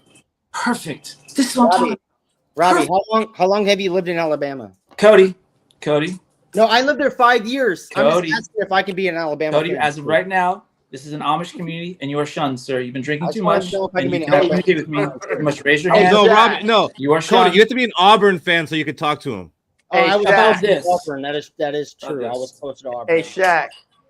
I did go Every to team Auburn. in every What a team in team. college wants to play Notre 30 minutes Dame. away from Auburn. See, perfect. Perfect. So how long do I have to live in Alabama to become an Alabama fan? Still Can I try. be a Jackson State fan? They're in Alabama, right? Yeah. Or just do Alabama A&M. That's what Drake Rodriguez won. No. Wait a minute. I got it. UAB, baby. UAB. Hey, they don't have a football program no more, I thought. I don't Nah, care. they I'm came still back. a fan. My commander played football for them for linebacker back in the You're day. too old to be in there. But go lay down. Go lay 5 down. years in Alabama, though. I definitely deserve You to gotta go be out. an Alabama fan now. I can tell you right now, 22 years in Kentucky, and I am not a UK fan. Why not? Why not? I don't. Fish. I Because- don't blame you. I hate Clemson. I can't stand them. Oh my god. Because Can't stand them. UK fans are probably similar to Duke fans in the fact that the only thing they care about is their basketball program. Their basketball team can suck, and their football team can be competitive, and they don't care. Nope. They are just the worst obnoxious fans, and it's the only thing they have to stand on. So here's Another another one. thing good about Notre Dame. Their lacrosse team even rolls. Yeah. Yeah, when you start talking about cross sports, it loses a lot outside of football. Lacrosse. Look, Notre Dame lacrosse is awesome. And look at one of our receivers who also plays lacrosse and football, Jordan Faison. And I tell you what, when he comes out to the draft, a lot of you guys better hope you get him as a receiver because that's a ball player right there. He plays Man, the only person lacrosse works anything is and Jeremiah he plays Love. football. If it ain't There- Jeremiah Love, I Neither don't one of want you nothing fucks from have won a Notre Dame. championship in like 80 years. So you two go yell at each other in the sandbox. Fucking twats. I'm just How long waiting have for you the been there? SEC and the To what? NCAA Be to not successful? ban Good luck. Alabama. Good luck. I'm a Ban Bama fan. Alabama. I'm with you, Robbie. I'm with you. No, you're not. I'm Cody. Bama In fan. each Yeah, category, you are not. Years. I can. Let's go outside. He lived there for 2 years. I could do that now. No. It's the same No. Just know he got hit with that snapper and he became a Bama fan. I'm going to be a Yeah, Bama fan. It was actually bestowed upon him. He didn't even pick him. And look at Had Notre to. Dame class this year. That's why the dog's It was bequeathed on him. Yeah, it's bequeathed on him. I don't Hey, even Robbie. Yes, Look at Notre Dame's recruiting class this year. What's your recruiting class? Yeah, look at it. Look who's rolling. Before, In the after all recruiting the NIL shit, and you guys get decommissioned with everything. It's so. I never look at any like recruits because this stuff flip flops at the drop of a dime, and I hate that. You're It's not- right. You're right. It does. It does. Like who you have right now, like before they even start like their English Comp 101, they'll be in another team, and it sucks. Hey, Robbie. They can start Wait, that and it- still be on another team with the transfer portal. It's free agency now. That's what I'm saying. Robbie. It's like there's no loyalty, and nothing holds to their team anymore. There's no contracts. There's nothing. Literally, there's nothing. NIL is just that's not even really guaranteed. It's like thanks for the money. Robbie, who did we Gone. get this year? Who did we get this year of the transfer portal? Who did we get? We got I think you lost play. I think you lost players because you lost your coach. Oh damn it, we lost that. Oh, dude, that sucks, man. We're gonna lose. No, we're gonna still be in the shaking, right? The seedings changed this year. The seedings has changed. We're gonna be As all long right. as y'all don't play Villanova, y'all good. Villanova. Hi, Sarah. Is Sarah still here? How's the job, Sarah? Wasn't Robbie a Michigan fan until his wife forced him to be an Alabama fan? I'm never telling that story. She didn't force I'm never telling that story. Yeah, she remembers everything. I'm never telling that story again. She No, not we'll have to. Alabama She fan. not forced me. She not forced me. Forced is It such was a strong bequeathed word. upon him. Bequeath is more accurate. No. Hey, Rob, No. Ty Simpson. Ty The Simpson. word, Sarah, the word I used was assimilated, ma'am. So Is that what Assimilated. they? Is that what That they was say? assimilated. Ty Simpson's gonna win Can't us. spell a national assimilated without ass. Assimilated. Ty Simpson all day. Heisman Trophy winner, 2026. Hell, shit. Michigan won some shit. I was like, fucking, I didn't leave one successful team not to go to another. God damn. Ty Simpson, we're gonna win a national championship. He's gonna win a Heisman Trophy. I'm with you, man. We're gonna make it. I think we're gonna win 15 games this year. Skol Tide. That's more than Yeah. Green Bay will. Oh, Go to that. Sarah got the zingers. Robbie, did you just hear that shot get fired over your head? All right, I'm just saying, like, now that's applicable. You're gonna Like, get caught in the that crossfire. applies. See, that applies, and that was a good clip, and that was good time. Sarah, that was very good timing too. It was a very good clip. Steve did not fire back. Hopefully, Steve, you're in. Yeah. No, okay, you're still with us. I thought you would have fired back. The timing I was don't there, have bro. to. I'll let my team do the talking. No, see, that was too like she gave you a softball and the timing was off. I thought you would have fired back. Steve will play Alabama in the Fire playoffs. them Do all. you see- she won. Because, like I said, hey, I'm not going to put McCarthy down, no way, shape, or form. But I'm not the one who has to worry about all this praise and hurrah on McCarthy. And if he falters, let's see who's crying at the end of the season and who's going to want Sam Darnold back or going to want a new quarterback next year. I I mean, already want I have a new nothing against quarterback. McCarthy. I'm not. Hey, McCarthy can end up throwing. He can end up topping Dan Marino this year. Nobody knows. I mean, he has the weapons to do it. This is now. Let me be real here. There's the weapons in Minnesota. They got the top receiver, the number one receiver in the league, Justin Jefferson. Nothing against him. I'll give him the props. That team's loaded. So there ain't gonna be no excuses for McCarthy except for whatever. They went and revamped that offensive line. Don't know what it's going to do. I'm not going to sit there and say he's going to suck. I ain't going to do that because I don't know. But the thing is, as a Vikings fan, everybody's like, I'm hearing from a lot of them that, oh, the playoffs, the Super Bowl. He might. Who knows? But if he don't, what are the Viking fans going to say if they don't have a stellar season? Here's another thing I just thought. This whole thing over the draft with Shador. How sad would it be if Shador Sanders, if he starts playing, he beats every team in the NFC North? It would be awesome.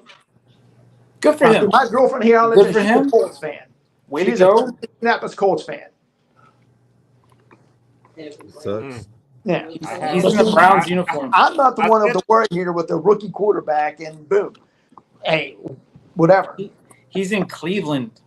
Right. Hey, would you say this? Hold on. Oh, that's right. He's in Cleveland. Can I change that Cleveland game to a loss to the Packers? Yep, you can do You that. already said that. Hey, would you say this? Let's say Shador Sanders puts out better stats than JJ McCarthy, and they both come out with a similar record. Would we be down to embrace JJ McCarthy after that?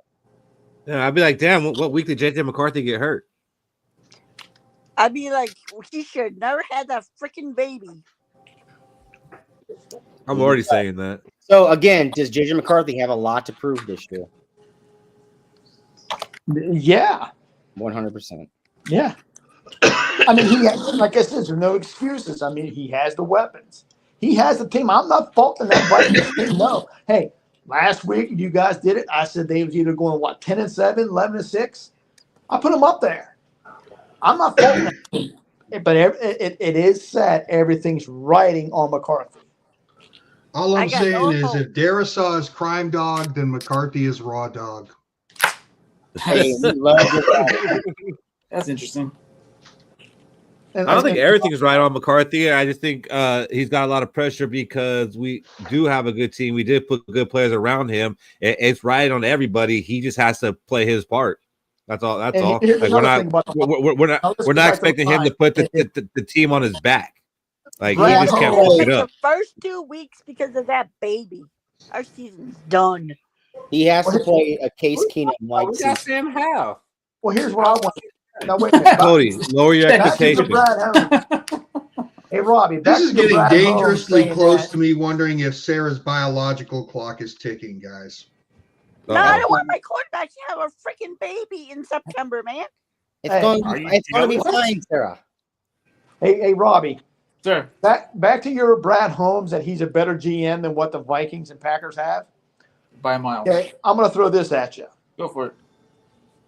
If he's such a better GM, I want to wait until see when he actually drafts a franchise quarterback. This Jared Goff shit, no, that was a trade. When this boy can draft a franchise quarterback, then maybe I'll start believing in Brad Holmes. His first round draft picks have been freaking borderline legends so far. They've been borderline legends, and they will be freaking Hall of Fame. God bless him. I want to see him. I want to see the Lions outside of what's his name they drafted years ago. Lions. When the Lions actually can drive a franchise quarterback that can take them, whatever, and not trade. You're cherry picking a stat right now. You're just sticking to quarterbacks. I'm just going to say that. Draft picks. I'm just going to say that with picks as many first-round picks as he's had to take, the only GM that could mess that up is ours. Hey, I would argue with you here, Steve. He gave up Matthew Stafford for Jared Goff. It's similar to drafting a franchise quarterback. All his Jared Goff has done since he's been there is improve that team. But I wanted to draft one. Honestly, like he sent Matthew Stafford, one of the top 10 best arm talented quarterbacks, according to Tom Brady, too. Like he had him at number 3. But see, the thing is, Jared it's Goff. like this. I see what you're saying, and I'll agree with you to a point. But see, the thing is, it was like an equal trade because you saw what Goff done. See, Goff was a good quarterback. He took the Rams to the Super Bowl one time. Steve, do you think Goff, like, where do you put him division-wise as the better, well, I should say, Freudian, quarterback-wise, top, is he 1, 2, 3, or 4? 3 quarterback in the division. In the division, I'm sorry. Yes, I was misphrasing my question. And I hate Jared Goff. He's to me, he's 1. Yeah, throwing 500 fucking yards every other goddamn game. I hate the guy. He's number 1. I mean, it's easy to throw for 500 yards every fucking game when you got an offensive line that blocks for you. And receivers like that and running backs that freaking can catch out of the backfield, blah, blah, blah, and, 6 touchdowns and maybe 1 interception a game. Please tell me where he sucks. More to Shaq's point. Okay, but this is what I'm saying. This is what I'm saying. Goff had a stellar career when he was in the Rams. He still does. Okay, right, but and you have this team last. Wait. You have the team going last. No, wait. Hey guys, before you guys get this argument, you can do this offline. We got to move on to hot takes. It's getting really late right now. You guys move this shit to offline. Well, one thing I was going to say is, as in a GM, I can see the trade, but it's like what Ron Wolf did years ago when he gave up a first round for Brett Favre, who never even played. See, everybody saw what Goff was about. Goff took the Rams to the Super Bowl. Goff, like I said, is not a bad quarterback. He's a pretty good quarterback, yeah. But I just want to see the Lions draft a quarterback that knows nothing. Get a quarterback that you do not know nothing about. Like what Ron Wolf did with Brett Favre, who was, what did Glanville call him? Hey, Mississippi, come here. Nobody knew what Brett Favre was going to be. And look what old country. All right, what's your hot take? What's your hot take? Give it to us right now. Give me the fucking lava. Give me the fire. Give me fucking hell. Give us your hot take. My hot take is, I believe we can win it. We're going to win a division, 12-5. Like I said, and I believe in my team. I'm going to believe what we put together.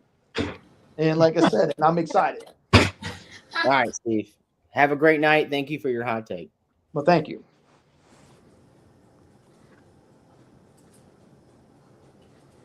Go with it, host. Oh, shit. Here we go now. My hot take is there will be an NFC team that wins 10 games this year and will not make the playoffs.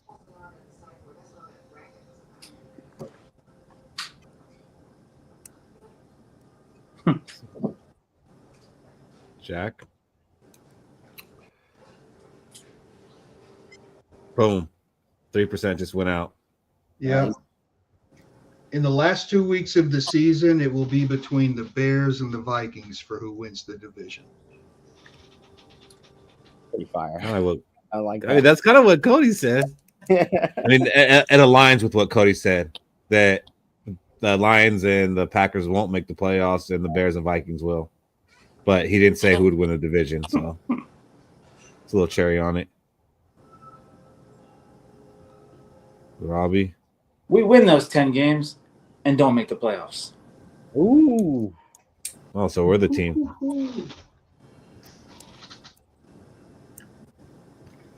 The Vikings will sign at least one more free agent at an average annual value of $5 million.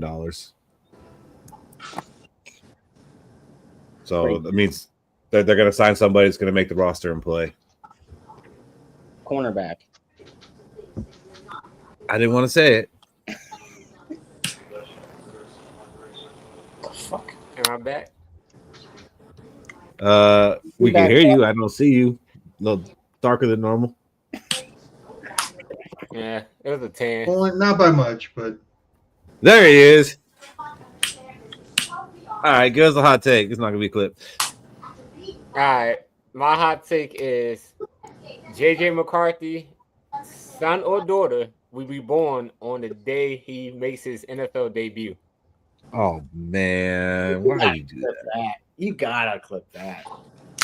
That's pretty gnarly. I mean, I'm not gonna clip it, but I'm gonna record all of it onto the notes, all the takes. What if it's September 11th? Didn't they just find out that she's pregnant or some weird crap? It's due September. I was about to say, like, gives me a premium. Like, I'm just thinking, like, she's like 2 months pregnant, so I was like, Shaq, you don't want that. I was like, with some. I mean, they could have been hiding the child. No, I was just about to say, like, I didn't know if they just found out she was Yeah, pregnant. she is only 2 or 3 months along, and she got a big ass bump already. All right, never mind. I was like, I don't want her to be all premature and stuff. I was like, Shaq, you don't want that. Quadruplets.